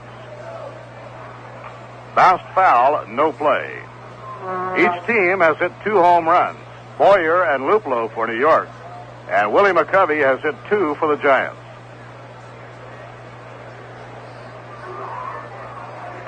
Darrell Sutherland is on call in the Mets bullpen. Now the windup by Marichal. The pitch. Ground ball hit towards second. Lanier to his glove side has it. Whips the ball to McCovey, retiring Johnny Lewis. 1 down.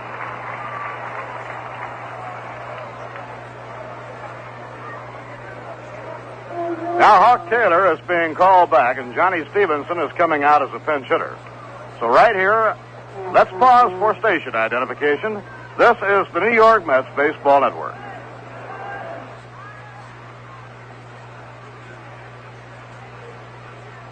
This is WGY, your New York Mets station, Schenectady.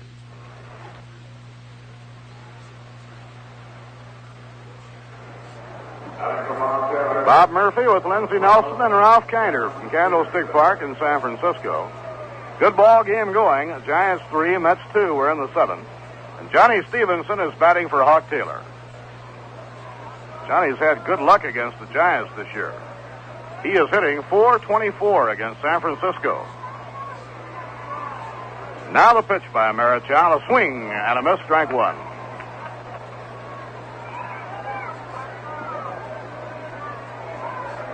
Sutherland on call in the bullpen because Ryban is scheduled up next. And a swing and a miss, strike 2. Marichal pulling the string on Johnny Stevenson. The end of 5 innings, the Dodgers 3 and the Pirates 2. And a swing and a miss, he struck him out. Stevenson struck out on 3 pitches by Marichal, his 7th strikeout of the game. And now Dennis Ryban is being called back. And Larry Elliott is coming out as the pinch hitter. It's all over in the Astrodome. The Houston Astros routed the Philadelphia Phillies 11-2. Houston had 17 base hits. Larry Dierker went all the way, winning his 9th. The loser was Morris in relief. The Mets tackle the Astros in a doubleheader tomorrow. We'll be on the air at 3:25 p.m. New York time.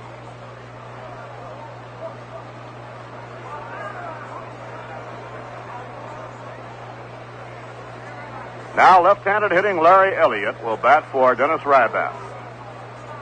Dennis doing a good job on the mound again today. Forced out of the game for a pinch hitter after working 6 innings. Dennis gave up 3 runs, allowed 7 hits. He walked 2 and struck out 4. The Mets will have a new pitcher, Darrell Sutherland, in the ball game in the last half of the 7th.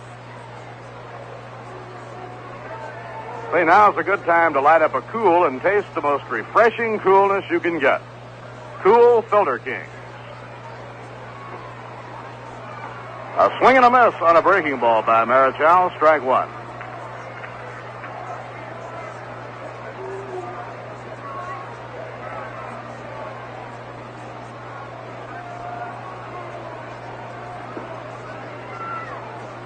The Mets were trailing 3-0, but in the 6th inning with 1 out, Ken Boyer homered to left.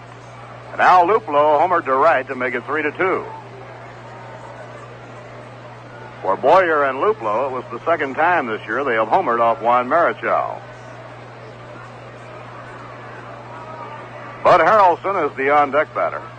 And the pitch to Elliott is low inside, 1 ball, 1 strike.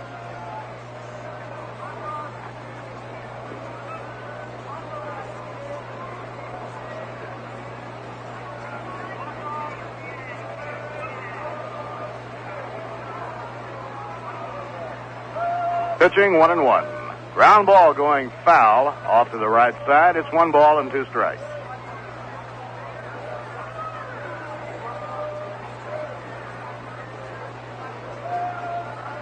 Following today's game, the Mets will be flying on to Houston.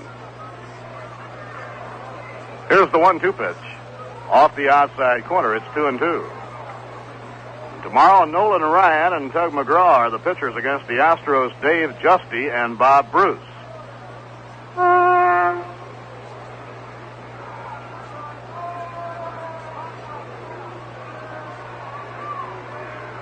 Juan Marichal with a count of 2-2 delivers to Elliott, a swing and a miss. He struck him out.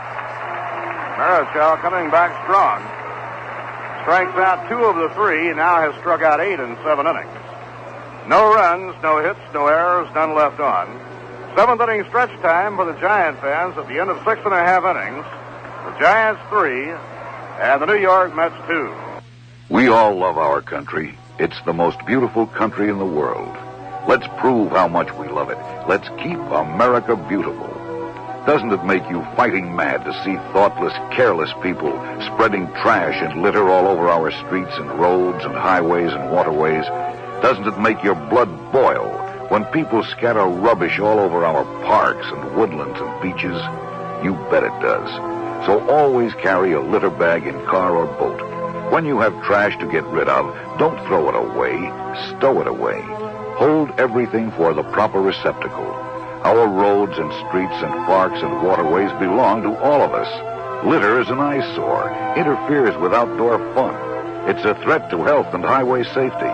Costs tax dollars, too. Every litter bit hurts you.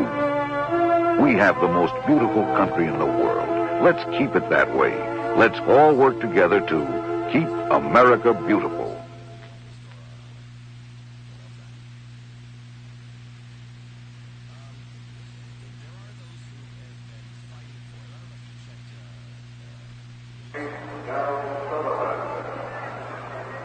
New battery for the New York Mets. Darryl Sutherland is now pitching, and Johnny Stevenson is behind the plate. Darryl worked 2/3 of an inning in the 8th inning here last night and was the winning pitcher. He got the Giants out after they had gone in front. Willie Mays singled home Ken Henderson to put the Giants in front 3-2. Then Darryl got the side out, and in the 9th inning, the Mets rallied for 3 runs to win it, and Darryl was the winner in relief. Hamilton came on to save the game in the 9th inning. Juan Marichal up against Darryl Sutherland. Darryl has won 2 and lost none. And the pitch is outside, ball 1. Dennis Rybat pitched 6 innings, allowed 3 runs, 7 hits, walked 2, struck out 4.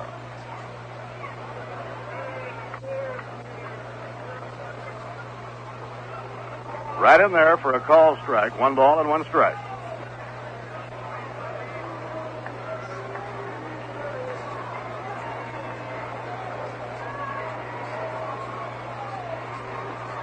Dick Rustick and Rob Gardner throwing easily down the Mets bullpen. Breaking ball, a strike on the outside corner, 1-2.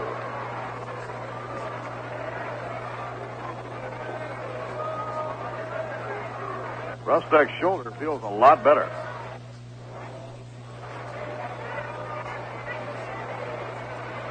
Pitching 1-2. He started to go and he held up and he missed outside, so the count is even at 2-2.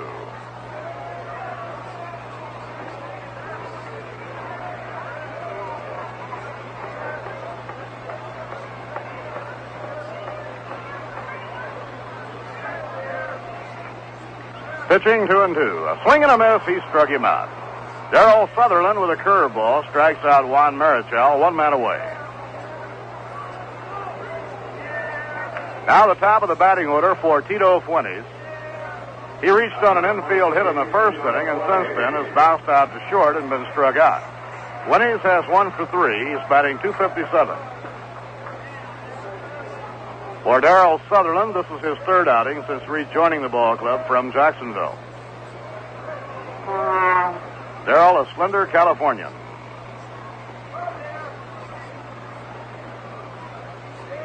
Fastball inside, 1 ball and no strikes.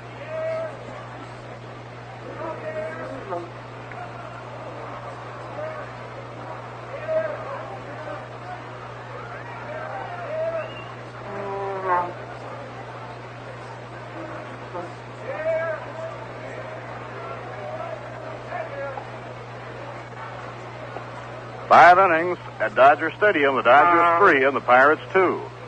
A ground ball hit toward the hole, deep in the hole. Harrelson up with it. Can't make a play, and Fuentes is on with an infield hit. His 2nd infield hit of the ball game. He is now 2 for 4, and it brings up Ken Henderson. Henderson has reached on a force play, grounded out to first and grounded out to second. Nothing for 3.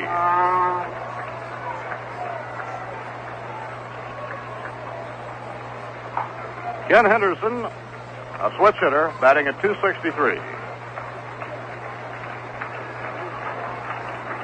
He was around with the Giants all last year as a first-year player who had to be protected. Now the pitch. Call strike on the inside corner. This year he could be farmed out, so he got some needed experience playing for Phoenix in the Pacific Coast League, and he hit .272.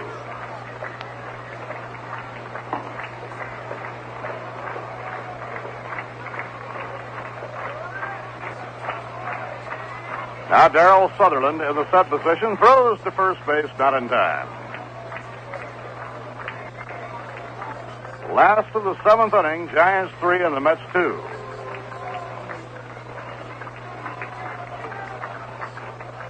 A line drive, a base hit to center field. 20s around second is racing on to third, and the Giants have runners at first and third with 1 out. Batter coming up is Willie Mays.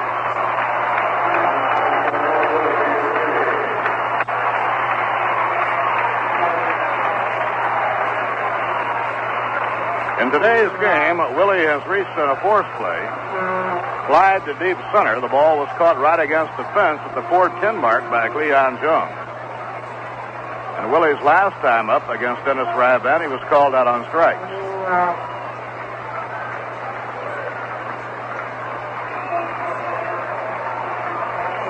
Willie hitting .291. Outfielder Frank Johnson racing down to the bullpen now to start warming up his arm. Here's the pitch. Outside, it's ball 1. Herman Franks has been putting Frank Johnson in the late innings for defense. He has quite a throwing arm. Last night when Sean Fitzmaurice slid home with a tying run in the 9th, Johnson's throw from left field was a beautiful throw. Ball popped out of Haller's mitt, or they might have had him. Infield looking for 2. A ground ball back to the mound. Sutherland throws to Harrelson. 1. Now to first. Double play. The side is out. A 1-6-3 double play. So Darrell Sutherland works out of it. No runs, 2 hits, no errors, and 1 left on. At the end of 7 innings, the score, the San Francisco Giants 3 and the New York Mets 2.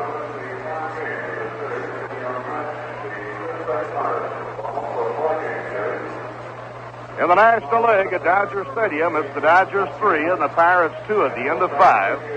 Tommy Sisk dueling Joe Moeller. Home runs in the game by Willie Stargell for the Bucks and Ron Fairley for the Dodgers. The St. Louis Cardinals climbed into a 4th place tie with Philadelphia by defeating Chicago today 6-5. The winner in relief was Don Dennis. The loser was the starter, Ken Holtzman. Home runs by Mike Shannon and Adolfo Phillips. Cincinnati plays at Atlanta tonight. And the Houston Astros had 11 runs and 17 hits in beating Philadelphia 11-2 with Larry Dierker going all the way. Morris, the loser, in relief. In the American League, Clete Boyer and Joe Pepitone homered for the New York Yankees, but the Yanks fell 2 runs shy. Minnesota defeating the Yankees in the stadium 4-2, with Jim Cott winning his 24th. The Mets' Sandy Koufax for the winningest pitcher in the major leagues. Al Downing was the loser. Dennis Bennett, with John Wyatt in the 8th inning combining for a 5-hitter as the Red Sox tripped the Angels 3-1. George Thomas and Carl Yastrzemski homered for Boston, Bob Rogers for the Angels. The loser was George Brunette. Tommy John won his 14th going all the way as the White Sox beat the Orioles 3-1. Palmer the loser. Frank Robinson hit his 45th home run, most in the major leagues. But Jerry Adair beat his old teammates with a 3-run homer. And Cleveland with Steve Hargan pitching a 4-hitter for his 12th win, down Detroit 6-2. The loser was Mickey Lolich. Jose Askew hit a 3-run homer in the 6th inning. And as a result, though the Orioles lost, they saw the magic number reduced from 7 to 6. Kansas City and Washington not scheduled.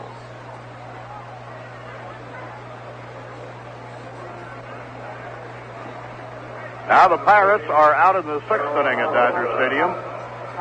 At the end of 5 1/2, the Dodgers 3 and the Pirates 2. Bud Harrelson up against Marichal, a line drive into center field for a base hit. And the tying run is on with nobody out.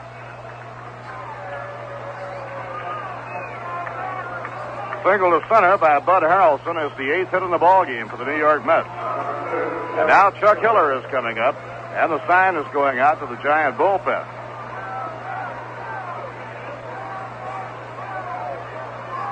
Bud Harrelson possesses marvelous speed. He stole twice last night. A ground ball hit foul down the first base line. And in the 9th inning, he stole home with what proved to be the decisive run. At the time, it was an insurance run, putting New York in front 5-3. The Giants picked up a run in the last of the 9th inning.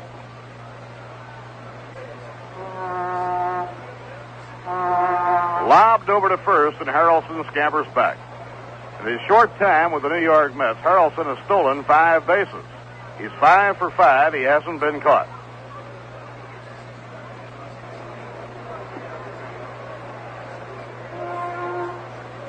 Jerry Grody is all right. Jerry came into the clubhouse for repairs after being struck with a ball in the bullpen, but Jerry's back in the bullpen now.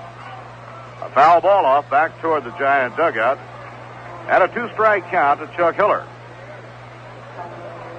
Veteran left-hander Bill Henry, right-hander Frank Lindsay, both warming up now in the Giants bullpen.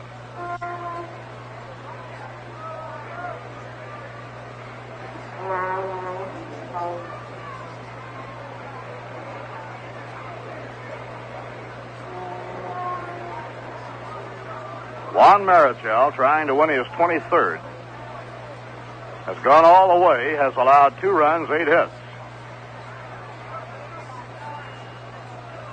Now throw to first, it's not in time. Hiller is the batter with Ken Boyer on deck, and then Al Luplow. Now throw to first, and Harrelson is back. Marichal keeping a very close eye on Bud Harrelson. Now the pitch on the way. A grounder hit slowly, foul down the third baseline.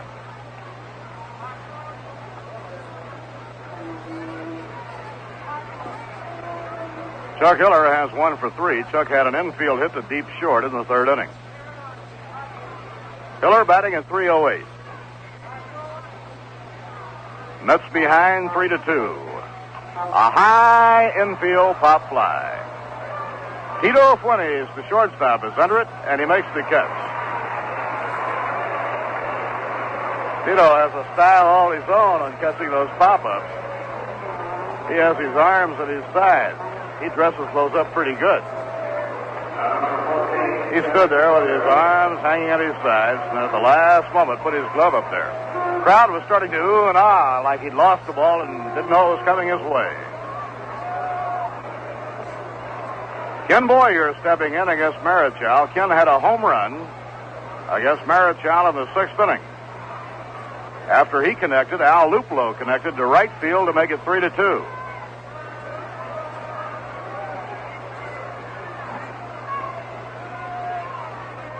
The runner goes, hit and run play, and it's fouled off. Kenny Boyer threw the bat at the ball to get a piece on it. And Harrelson, who was running, has to come back.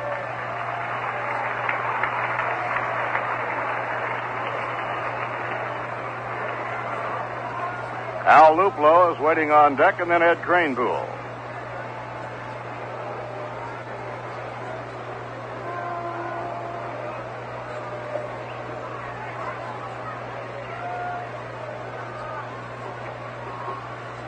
Now the pitch, and it's popped up to right field. Coming in is the right fielder Henderson. He's under it, and he makes the catch. Harrelson, playing it halfway, jogs back to first base. So Marichal has retired. Hiller and Boyer in the top of the 8th inning. Harrelson still on first base. It brings up Al Luplow. Al hit a long drive up into the bleachers in right field for a home run his last trip. It was the 2nd time this year he had connected off Juan Marichal.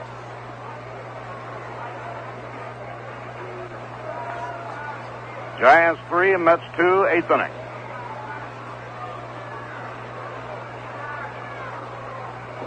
Outside and low, it's ball one.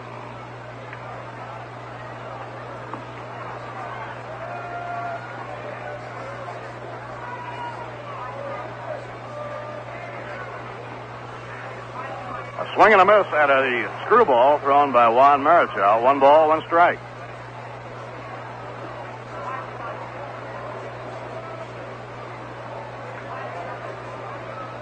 Juan Marichal has not walked the batter and has struck out 8. A throw to first, almost a low throw, handled by McCovey. McCovey does a good job on handling those throws. A throw to first, almost had him leaning the other way, but he scrambles back. With 2 men away, Marichal really bearing down now on Bud Harrelson, the runner at first. And a throw to first base, not in time.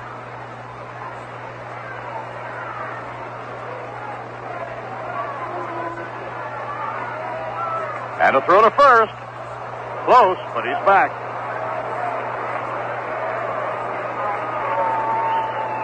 Well, the Giants caught enough of Harrelson's act last night. They're taking no chance. It's another throw to first. Well, the crowd really getting a kick out of the duel now between Marichal and Harrelson. Here's the pitch on the way, and it's low inside. 2 balls and a strike.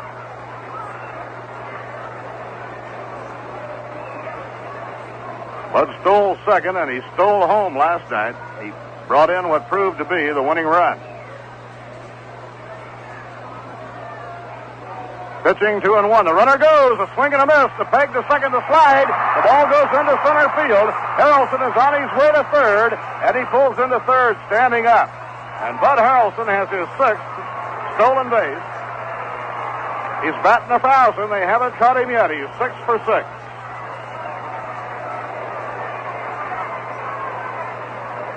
Stolen base and an error charged to Haller on the low throw. So now the tying run is on third base. The count is 2-2 on Al Luplow. 2 men away. Marichal into his windup. The pitch. A high fly ball. Well hit to right field. Right down the line it's going. Gone. A 2-run homer.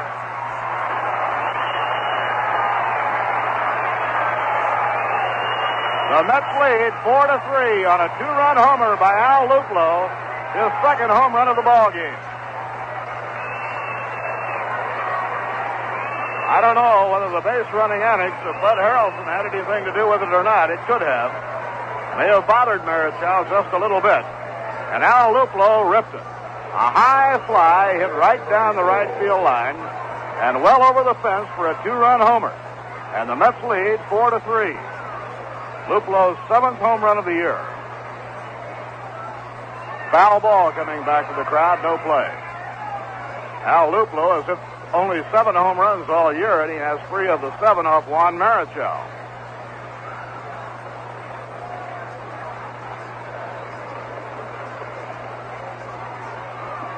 Mets have hit 3 home runs today, accounting for their 4 runs. 1 ball, 1 strike on Eddie Kranepool.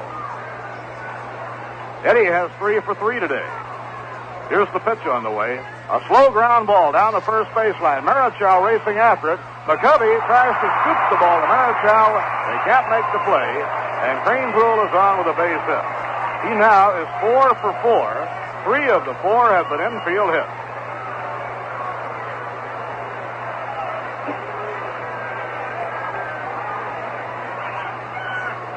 Eddie Kranepool has a 4 for 4 afternoon, and the last 3 have been infield hits.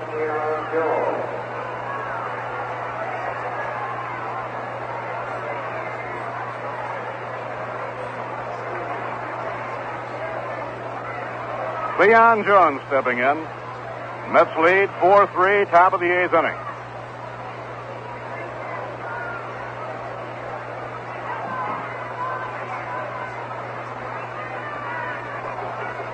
Now Marichal delivers. That is over the head of Cleon Jones. 1 ball, no strikes. In the Mets bullpen, Jack Hamilton and Larry Miller are getting ready. Luplow is the third member of the Mets to get 2 home runs in one game this year. Eddie Kranepool now has become the third Mets player to get 4 hits in one game. Foul ball back. Eddie got a clean single to right in the second. The last 3 hits have been infield hits.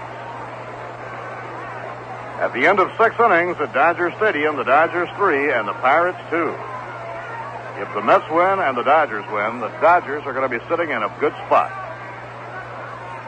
The 1-1 delivery, a drive hit in the air to center. Back goes Willie Mays deep into right center, and a one-hand catch.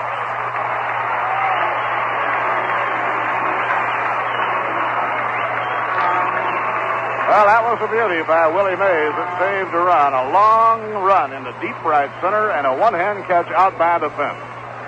For New York, in the 8th inning, the Mets score 2 runs to take the lead. There were 3 hits, 1 error charged to Tom Haller, and 1 man left on. And at the end of 7.5 innings, it's now the New York Mets 4, the San Francisco Giants 3. It's hard to find a job that pays $50 a month anymore. About the only one who has nerve enough to offer you that is Uncle Sam. $50 a month is what you get saved for you during the year you spend in Vista. But people don't join Vista to get rich, except in a special sense. Vista is volunteers in service to America. And Vista volunteers come from all parts of the country. They're all ages, all types. The one thing they have in common is a sense of commitment to something they consider more important than their own comfort. They're spending a year fighting poverty, full time.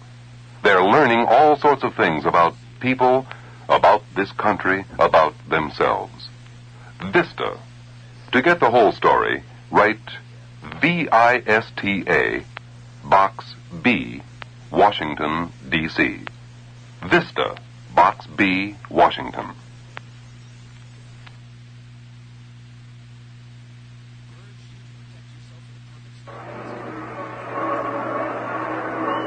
We're going to the bottom half of the 8th inning. This is Ralph Kiner along with Bob Murphy and Lindsey Nelson, and the Mets are in front 4-3. In the ballgame now for the Mets is Larry Miller. Miller replacing Darrell Sutherland, who worked in the 7th inning, and although he gave up 2 hits, he got out of the inning without the Giants scoring. Miller, a left-hander, and his first pitch is to Willie McCovey, and it's called a strike. McCovey has hit 2 consecutive home runs. His 31st and 32nd, they came in the 4th and 5th innings, and he is perfect for the day with a walk to go along. Now Miller back, and a curveball has popped up on the third base side. Ken Boyer with his glasses down and now back up, and Ken almost dropped the ball. He made the catch, but he had no surety that he had made it, as the ball almost squeezed out of his glove. He was fighting the sun all the way. He put his glasses down, changed his mind, put them back up again, and then finally, with the glasses up, he made the play. Miller has a record of 0-1. This is his 4th appearance for the Mets. Now the batter is Jim Davenport. And the first pitch is called a strike. It's over at the knees, strike 1.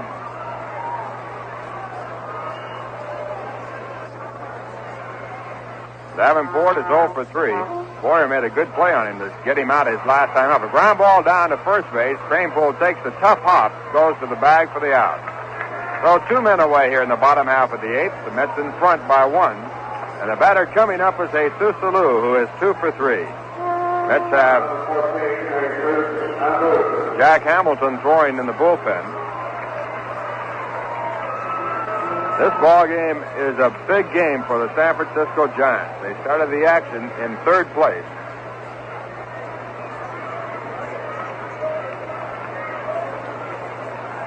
They are trailing the Dodgers by 4, and the Dodgers are winning against the Pirates today.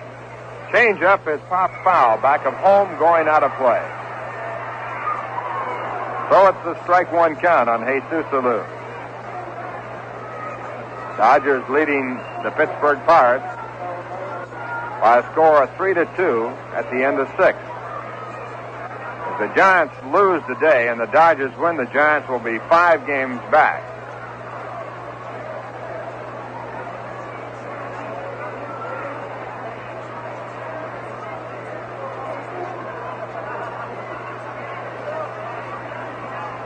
One strike count, and Larry Miller takes too much time, so Jesus Salou steps out of the batter's box and takes a practice swing.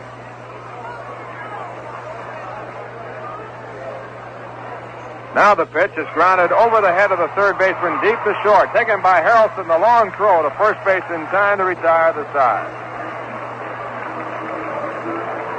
So a 1-2-3 inning for Larry Miller, and the Mets have only 3 outs to go as they lead by a score of 4-3 as we go to the top of the 9th inning.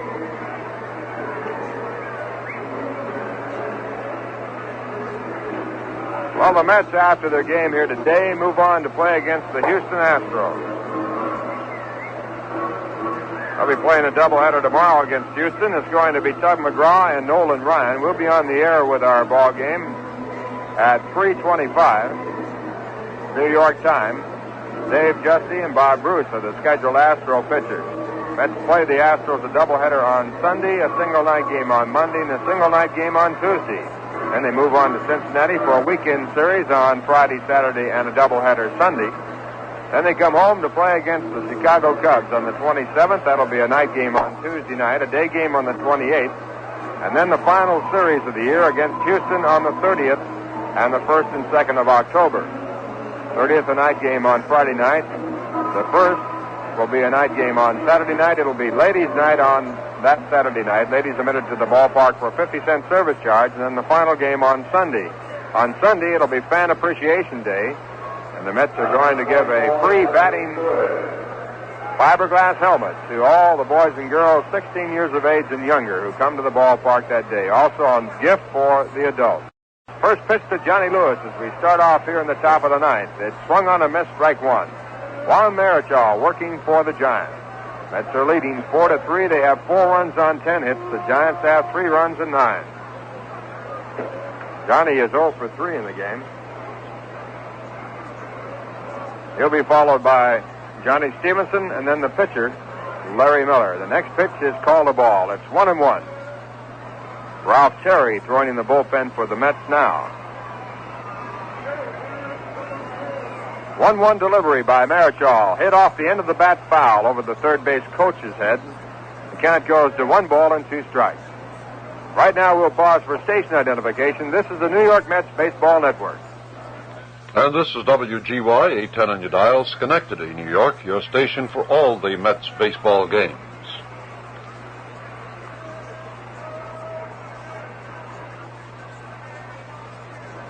Next pitch to the plate is fouled off the end of the bat again to the left side, and the count stays at 1-2. Ralph Kiner along with Bob Murphy and Lindsey Nelson from San Francisco, California. 1 ball, 2 strikes. Johnny Lewis the batter, and Marichal back again. And the pitch is hit hard down to second base. Hal Lanier has it. His throw to first base is in time for the out. So Johnny Lewis is put aside for the 4th time in the ball game, and that brings up Johnny Stevenson, who was a pinch hitter in the 7th inning. He stayed in the ball game to take over the catching chores. Johnny, as a pinch hitter, struck out. Left-hand batter. Mets in front, 4-3 as we play here in the top of the 9th inning. And the next pitch to the plate is swung on a miss, strike one.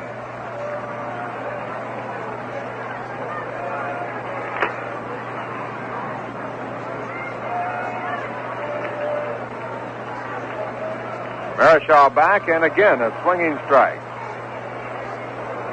Strike two.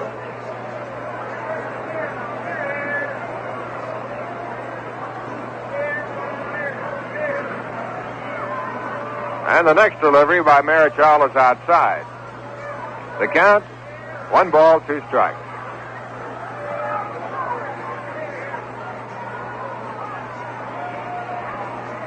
And a swinging strike, strike 3. Marichal picking up his 9th strikeout, his 2nd out here in the top of the 9th inning.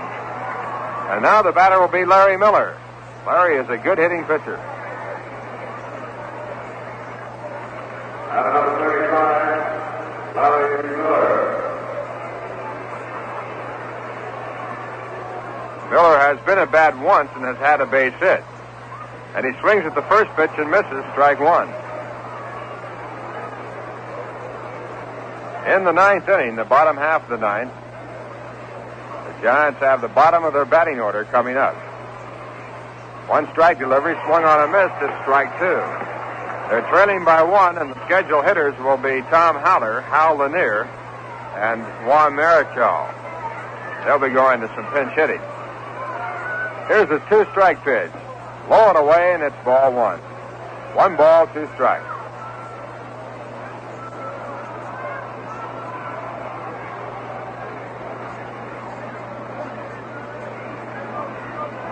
Marichal back again. And a swing and a miss, strike 3. The ball was dropped by Tom Haller. Throw to first base to Willie McCovey, retires the side. 10 strikeouts for Juan Marichal, another 1-2-3 inning, but he leaves the ball game trailing by a score of 4-3, and in jeopardy of losing his first game to the Mets. He has won 17 times. We're going to the bottom half of the 9th inning with the Giants coming up, and they need 1 to tie and 2 to win. On the mound for the Mets, Larry Miller. He has worked 1 inning, got the side out in order. And here's a bright ray of hope for the Giants. Don Clendenin has hit a 3-run home run for the Dodgers down in Los Angeles. I should say against the Dodgers down in Los Angeles. And the Pittsburgh Pirates have taken the lead by a score of 5-3 as they bat in the top of the 7th inning. Regan has taken over for Joe Moeller in the 7th inning. Tommy Sisk still pitching for the Pirates. First man up is Jack Hyatt. He was a pinch hitter in last night's ball game and singled, and his first pitch is called a ball. Jack, a right-hand batter. He has been up 11 times with 4 hits. He's batting .364. Miller back, and the ball grounded foul down toward third base, taken by Boyer in foul territory, and the count goes to 1-1. Jack Hyatt batting for Tom Haller. Haller 0 for 2 in the game.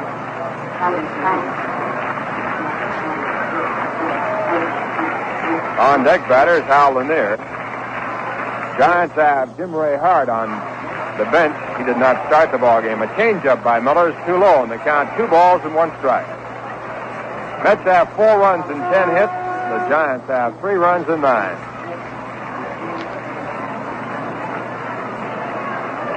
Jack Hamilton in the bullpen and Ralph Cherry in the bullpen for the Mets. The fly ball hit the right field. Coming in is Al Luplo. He's there, and he makes the catch, and he really had to fight the sun. So the Mets have their first out in the bottom half of the 9th inning. And the batter scheduled up is Hal Lanier, but he has been called back. Also, near the bat rack is Cap Peterson. It's going to be Cap Peterson pinch hitting for Hal Lanier. Lanier had 1 hit and 3 times up. Batting for Hal Lanier, number 17, Cap Peterson.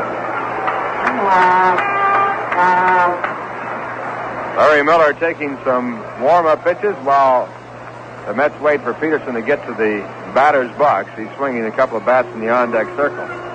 1 away in the bottom half of the 9th. The Mets in front, 4-3. A 2-run home run by Al Luplo, turning the game around to the Mets side in the top of the 8th inning. Al had a previous home run, as had Ken Boyer.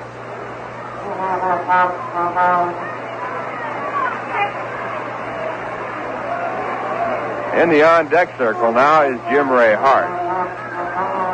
So it's going to be a tough haul for Larry Miller. Here's his first pitch to Peterson. A changeup that's over. A good pitch, strike 1.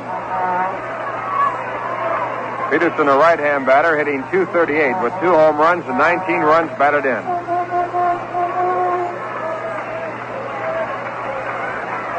And the next pitch is taken just below the knees. The count 1 ball and 1 strike. Miller missing with a curveball.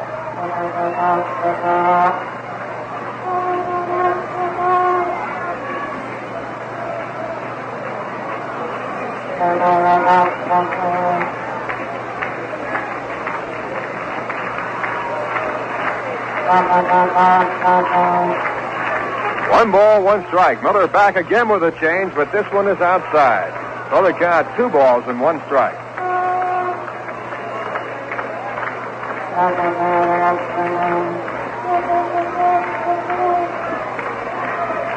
Giant fans sort of quiet here at this point. They need a win in this ball game to stay in this pennant race. Next pitch is line deep to left field. It'll be for extra bases. Going in against the wall. Cap Peterson is on his way to second base, looking toward third. He's coming to third. There'll be a play at third. Here's the throw. He's going to be out. He is.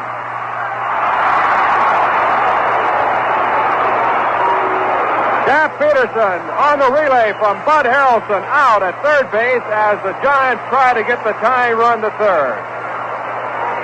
Tag made by Ken Boyer, and the Mets pick up their second out.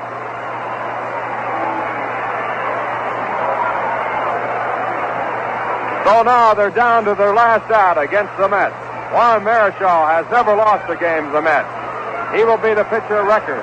The throw coming from the left fielder, Johnny Lewis, a fine relay by Bud Harrelson, and a good tag by Ken Boyer.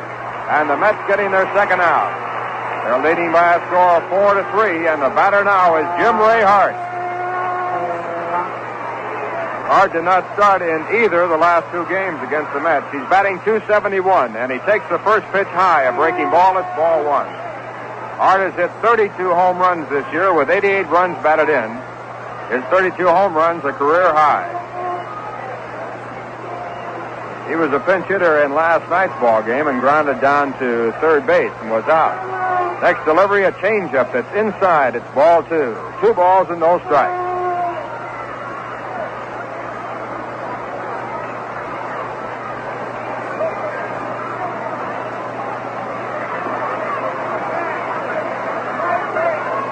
Larry Miller taking the signs and now back again. And he misses high, ball 3. Another breaking ball that was high. Dangerous pitches by the left-hander. 3 balls, no strikes. The on-deck batter is Tito Fuentes. Mets bullpen still throwing Jack Hamilton and Ralph Terry. 3-0, and the pitch to Hart is over for a called strike. So that puts the count at 3 balls and 1 strike.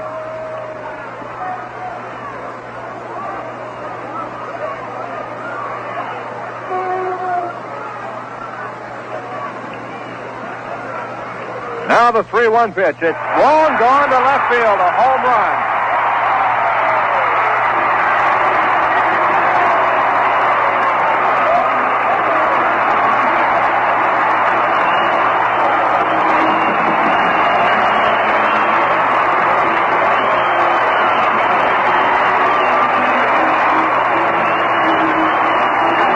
Jim Ray Hart with his 33rd home run, a pinch hit home run that has taken Juan Marichal once again off of the hook. And it's a tie ball game at 4-4, and the batter coming up is Tito Fuentes.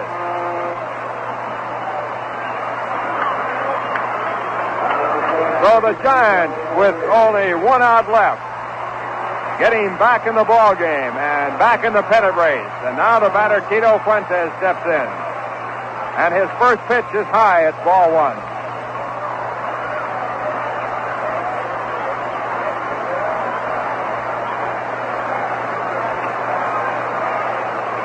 Well, if the Giants should go on to win the pennant this year, the turning point would be that home run by Jim Ray Hart. They were practically out of the pennant race. Only 1 out left. They would have been 5 games out.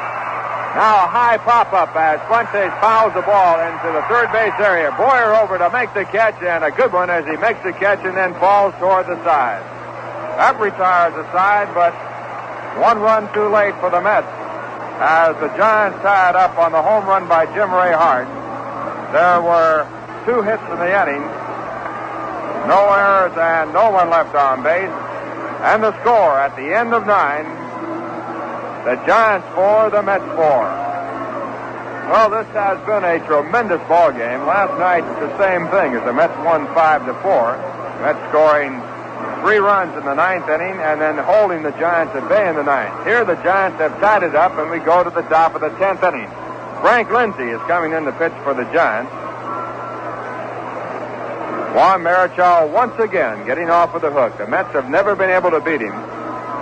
They have had him out of ball games twice, but the Giants have come back to get him off the hook, and here one more time. So the Mets now have lost their chance to pick up a win against Marichal, and they'll have to pick up their win if they're going to do it against Frank Lindsay, a right-hand relief pitcher.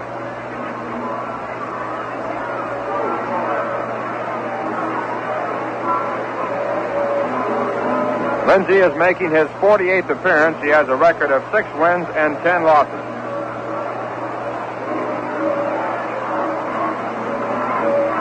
Mets will have Bud Harrelson as their leadoff batter.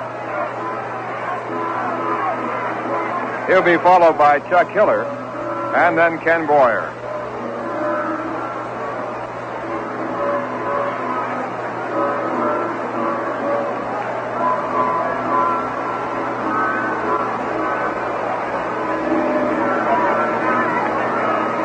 Well, it's moments like these that make baseball the kind of a game it is. 2 strikes away or 1 pitch away from winning the ball game, and the next thing you know, you're playing some more. Tremendous home run by Jim Ray Hart. The ball was hit way beyond the left field fence on a 3-1 pitch. Miller was pitching very dangerously to him as he had thrown him some high curveballs. Hart hit a high fastball out of the ballpark.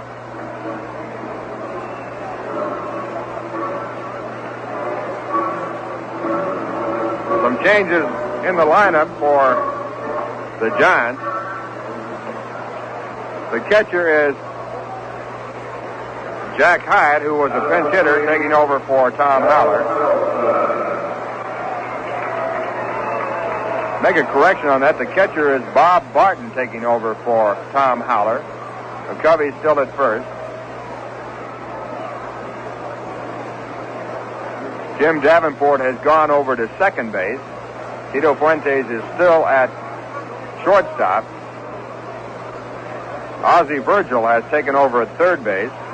Alou is in left field. Mays in center field. And Henderson is in right field.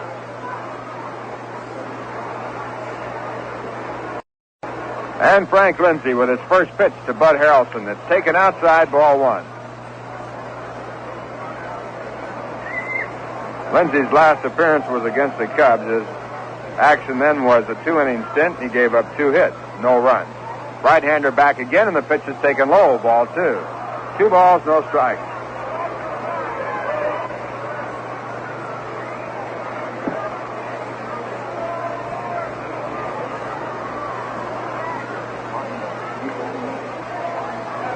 Now a strike is called. It's 2 balls, 1 strike.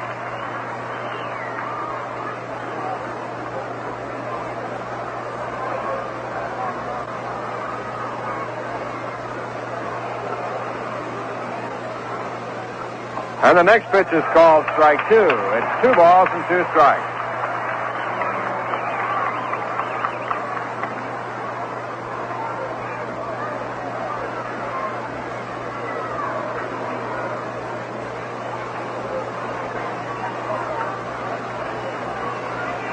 And the next pitch is sliced foul, so the count remains 2 balls and 2 strikes. We're in the top of the 10th of a tie ball game, 4-4.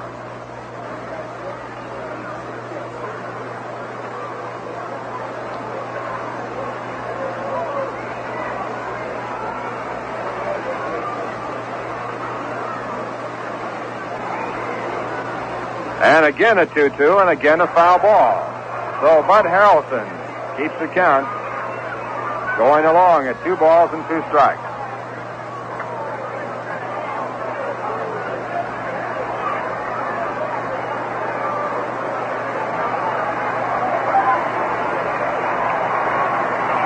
Now he tries again, and Harrelson grounds it right through the middle. It's going to be a base hit. Ball partially slowed down by Fuentes, but Harrelson gets a base hit as the ball is picked up by Willie Mays in center field, and he stays at first. So once again, the Mets get some action going. Bud Harrelson, his second hit in the ball game. And now the batter is Chuck Hiller.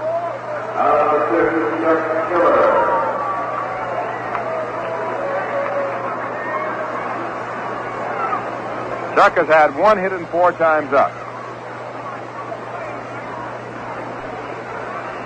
Pittsburgh scored 3 runs in the top of the 7th to take the lead against the Dodgers by a 5-3 margin. Elroy Face is pitching in the 7th inning. Tommy Sisk out of the ball game.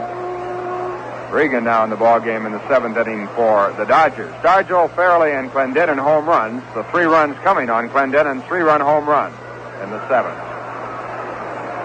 Ozzie Virgil charging from third base, got pretty close to the batter, and then time was called.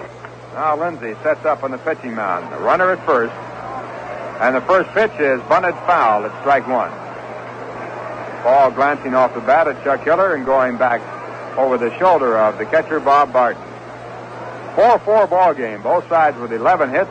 The Giants tying the ball game up in the bottom half of the 9th with 2 men out on the home run by Jim Ray Hart. It was his 33rd home run of the year. It was also his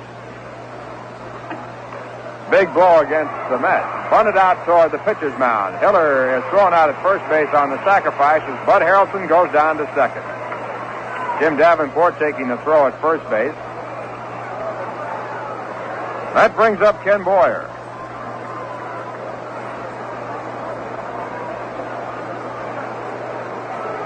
Ken has had 1 hit, a home run in the 6th inning, and 4 times up. He has hit in 10 consecutive ball games.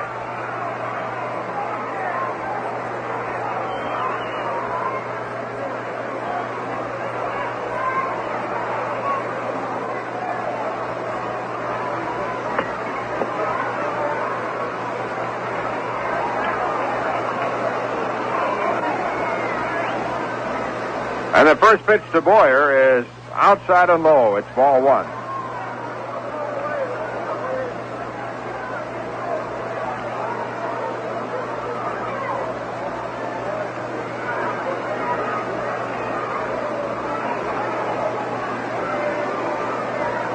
That home run by Jim Ray Hart is 9th against the Mets this year.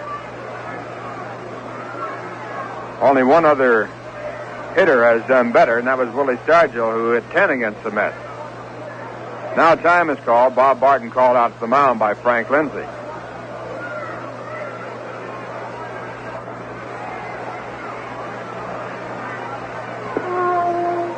Barton back behind the plate to give the sign. Time back in.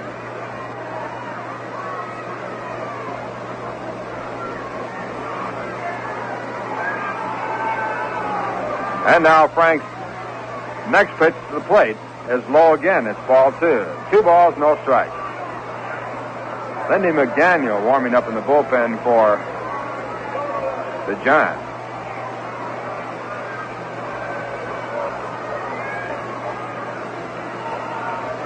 Lindsay sets again. Harrelson at second base. And the next pitch is over. 2 balls, 1 strike.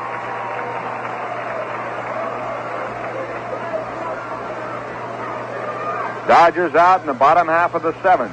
The Pirates lead by a score of 5-3. Going to the top of the 8th inning. Now the 2-1 delivery. Swung on and missed. 2 balls, 2 strikes.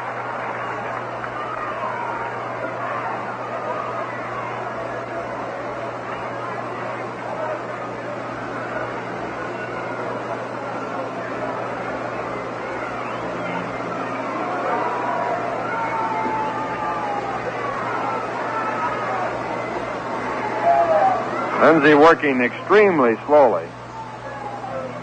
Now tries at 2-2, and the pitch is grounded to the left side foul.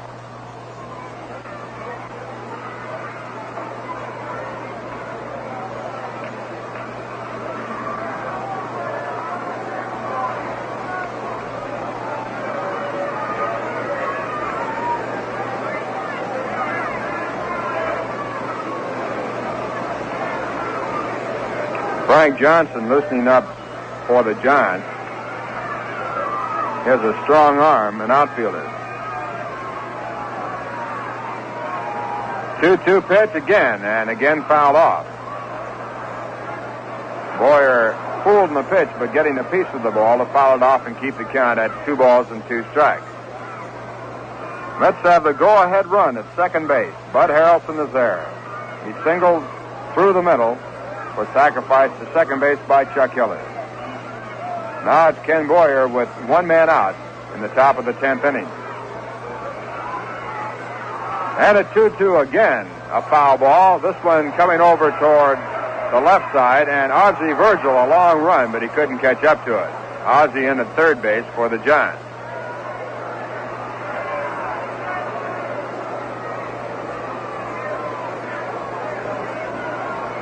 Boyer got his 14th home run in the 6th inning.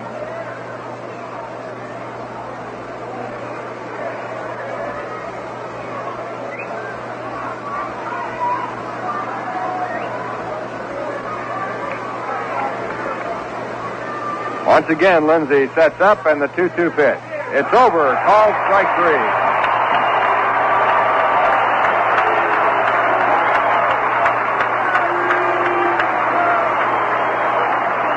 That's Lindsay's first strikeout, his second out here in the 10th. And now the Mets have Al Luplow coming up.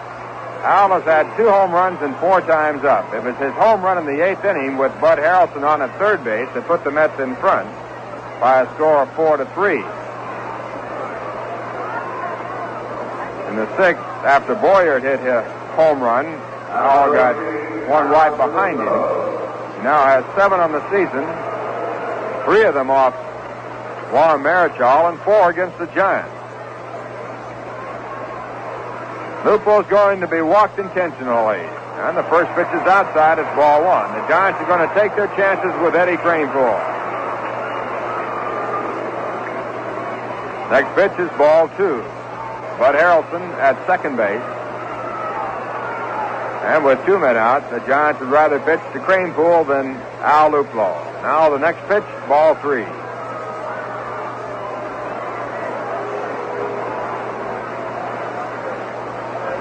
And ball 4. And that is the first walk of the ball game for the Mets. Warren Marichal had worked 9 innings without a walk. While he was in the ball game, he struck out 10.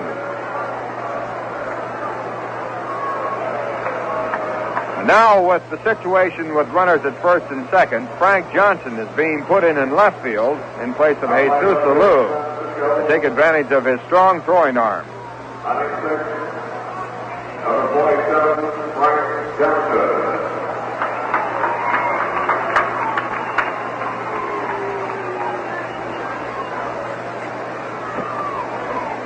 2 men out in the top of the 10th inning. The score 4-4. The Mets with runners at first and second, and now Eddie Kranepool, the batter. Eddie has had 4 hits and 4 times up. 3 of his hits have been infield hits. His average now at .251. Breeze blowing out toward right field. And the first pitch by Lindsay is just outside a ball. Eddie with his 4 for 4, raising his average 7 points today.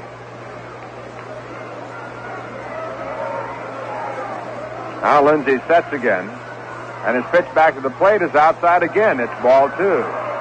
2 balls and no strikes, and with the count going up there, Cleon Jones puts some rosin on his hands. He's in the on-deck circle. This is a struggle for the Giants. They have to win this ball game.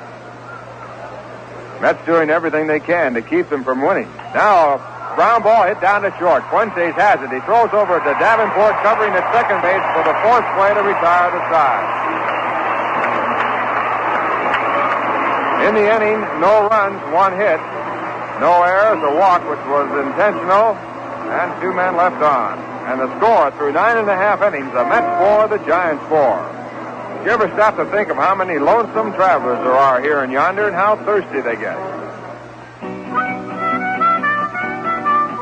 Well, I am a lonely and a lonesome traveler. I am a lonely and a lonesome traveler. I am a lonely and a lonesome traveler. I've been traveling on. I traveled here and then From California to New York, the American folk singer travels here and yonder, carrying with him the music of the whole world and its peoples.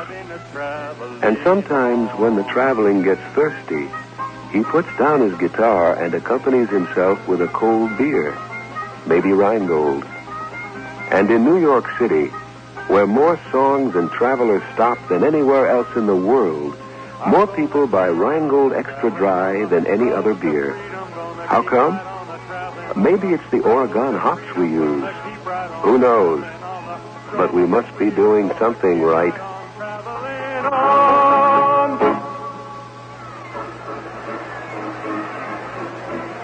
Going to the bottom half of the 10th inning, the score tied 4-4, and the Giants coming up.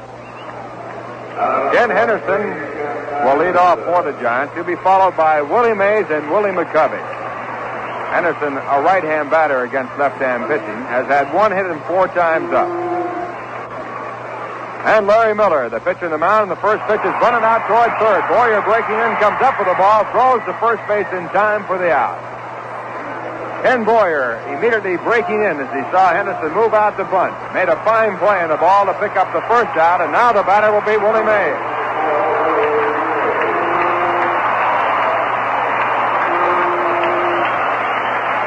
Mays is 0 for 4.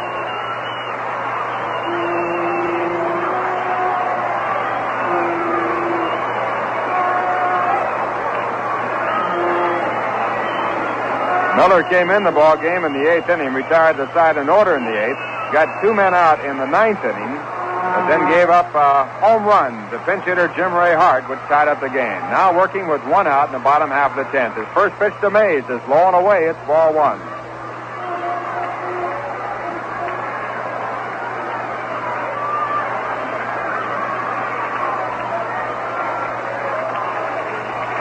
Miller back again, and the pitch is high, a slider that was up about shoulder high. Mays started to go and then held off. It's 2 balls, no strikes.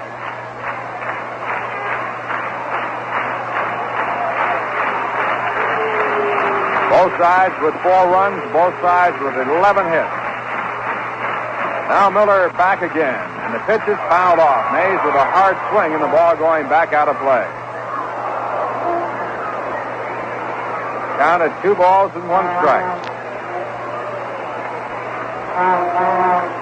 In the bullpen for the Mets, Jack Hamilton, and left-hander Bill Heffler. Starting pitcher was Dennis Ryman. He worked 6 innings, was charged with 3 runs, gave up 7 hits. Next pitch to Mays is lined down the left field line, a base hit. Coming over to cut it off is Johnny Lewis. He makes a fine play and throws in. And Mays stays at first. That ball lined down in the left field corner, and Johnny Lewis hustling over to cut it off for a single. Now it's Willie McCovey, who has had 2 home runs in 3 official times up.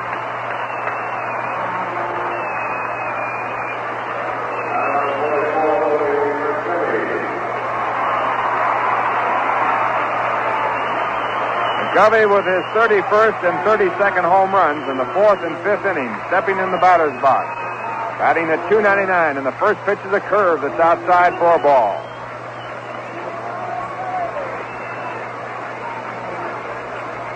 Mays at first base.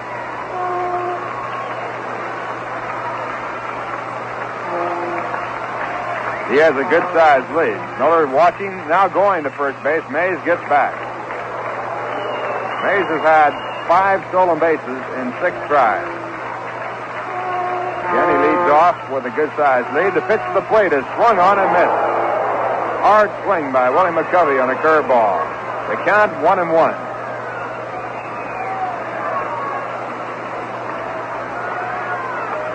Well, the first game between these 2 teams this year going 17 innings. The Giants winning on a home run by Davenport. Now this one in the bottom half of the 10th, the last game between these 2 teams. Again, a throw to first base. Mays back. Mets have won 9 of the 17 games played so far. Now a pitch to McCovey, a swing and a miss. And the bat knocking the ball out of the hand of Johnny Stevenson on the backlash. And Mays goes down to second. McCovey with the backlash going all the way around, hit the back of Johnny Stevenson's right hand, and it knocked the ball out of his glove. Now, Wes Westrom is coming out to talk with the home plate umpire, Harry Wendelstadt.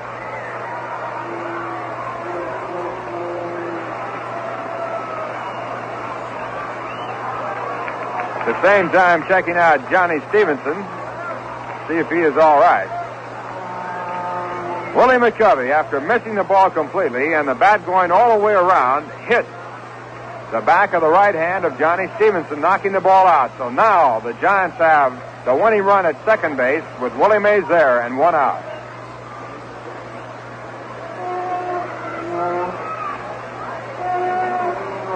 Stevenson given a couple of balls to throw to see if his hand is all right. And he checks out okay. Willie Mays going to second base.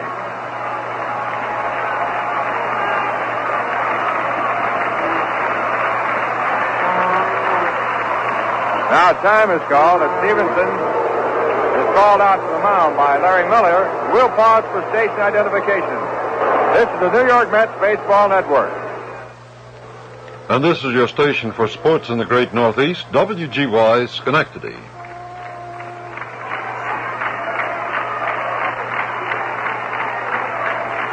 Now time is in. The count 1-2 on Willie McCovey, and the pitch to the plate is swung on and fouled. Ralph Kiner, along with Bob Murphy and Lindsey Nelson from Candlestick Park. Score tied at 4-4, bottom half of the 10th inning. The Giants batting, and Willie Mays is at second base.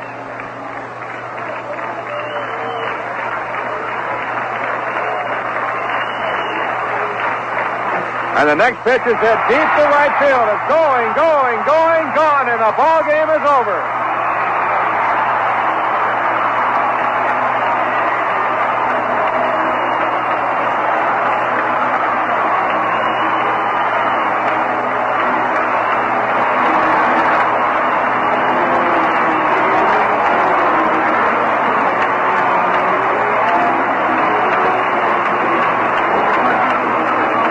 McCovey with a long home run to right field, his third in the ball game, and the Giants win it by scoring 2 runs in the bottom half of the 10th.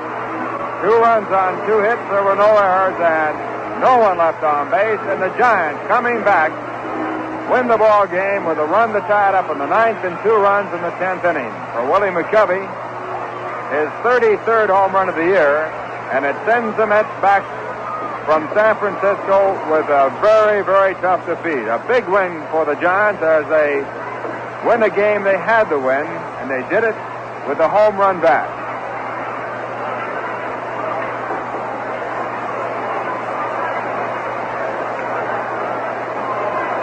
This was probably one of the most exciting ball games that the Mets have played, although in last night's ball game you could have said the same thing, which only indicates the tremendous baseball that the Mets and Giants have played here in these last 2 ball games and also throughout the year. The win by the Giants gives them an even break in the overall season series.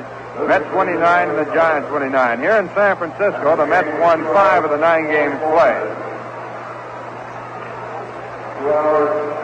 The home run was a big part of the play today. The Mets had 2 home runs from Al Luplo, his 6th and 7th in the 6th and 8th innings. His home run in the 8th inning putting the Mets in front by a score of 4-3. Ken Boyer had hit his 14th in the 6th inning. So the Mets getting a total of 3 home runs, which was handled very nicely by Willie McCovey, as he personally accounted for 3 home runs. But the big home run of the ball game was the home run by Jim Ray Hart that was in the 9th inning that tied up the ball game. With Larry Miller on the mound in the 9th inning, Jack Hyatt slid out to right field. That gave the Mets their first out in the bottom half of the 9th. The next batter was Cap Peterson. He doubled the left center field, and when he tried to stretch it into a triple, he was thrown out on a great play, going from Johnny Lewis to Bud Harrelson to Ken Boyer. Mets on that break had their second out, and they were only 1 out away from giving the Giants a very disastrous loss. Jim Ray Hart then was put up for a pinch hitter. He had been devastating against the Mets all year.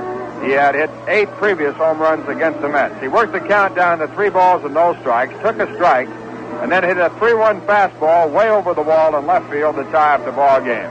Bunties then fouled out, and we went to the top of the 10th. Mets in the 10th inning threatened but could not score. Bud Harrelson got his second base hit of the ball game, a single through the middle. He was sacrificed to second base, Ken Boyer was then called out on strikes.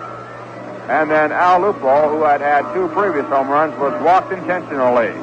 That put runners at first and second and left it up to Eddie Kranepool. Eddie had had 4 hits in his 4 previous times up, 3 of them infield hits, and he hit one off the end of the bat down to short, where Fuentes fielded the ball and threw over to second base for the force play that retired the side.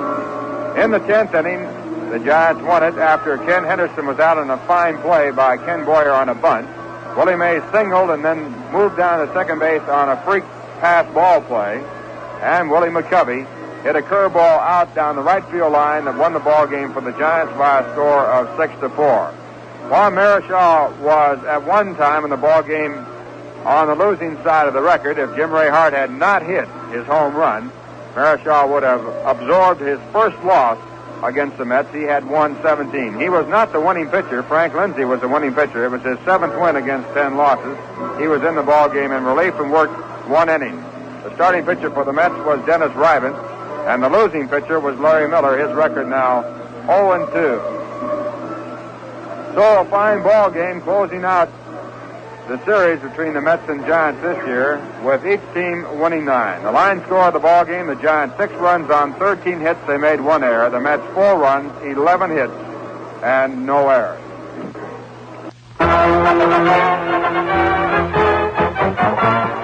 And that's Mets baseball for today, brought to you by Rheingold, New York City's largest selling beer. And what a remarkable thing that is. In New York, a city of so many different people with different tastes, one beer has become the favorite, Rheingold Extra Dry. Now, they don't know why so many people like their beer, but they must be doing something right. Today's game also was brought to you by WGY, your sports station for the Great Northeast. WGY brings you the full schedule of the Mets regular season games live from Major League parks throughout the country. Be with us tomorrow, Sunday at 3:25, when we'll present another exciting New York Mets baseball game over 810 on your radio dial.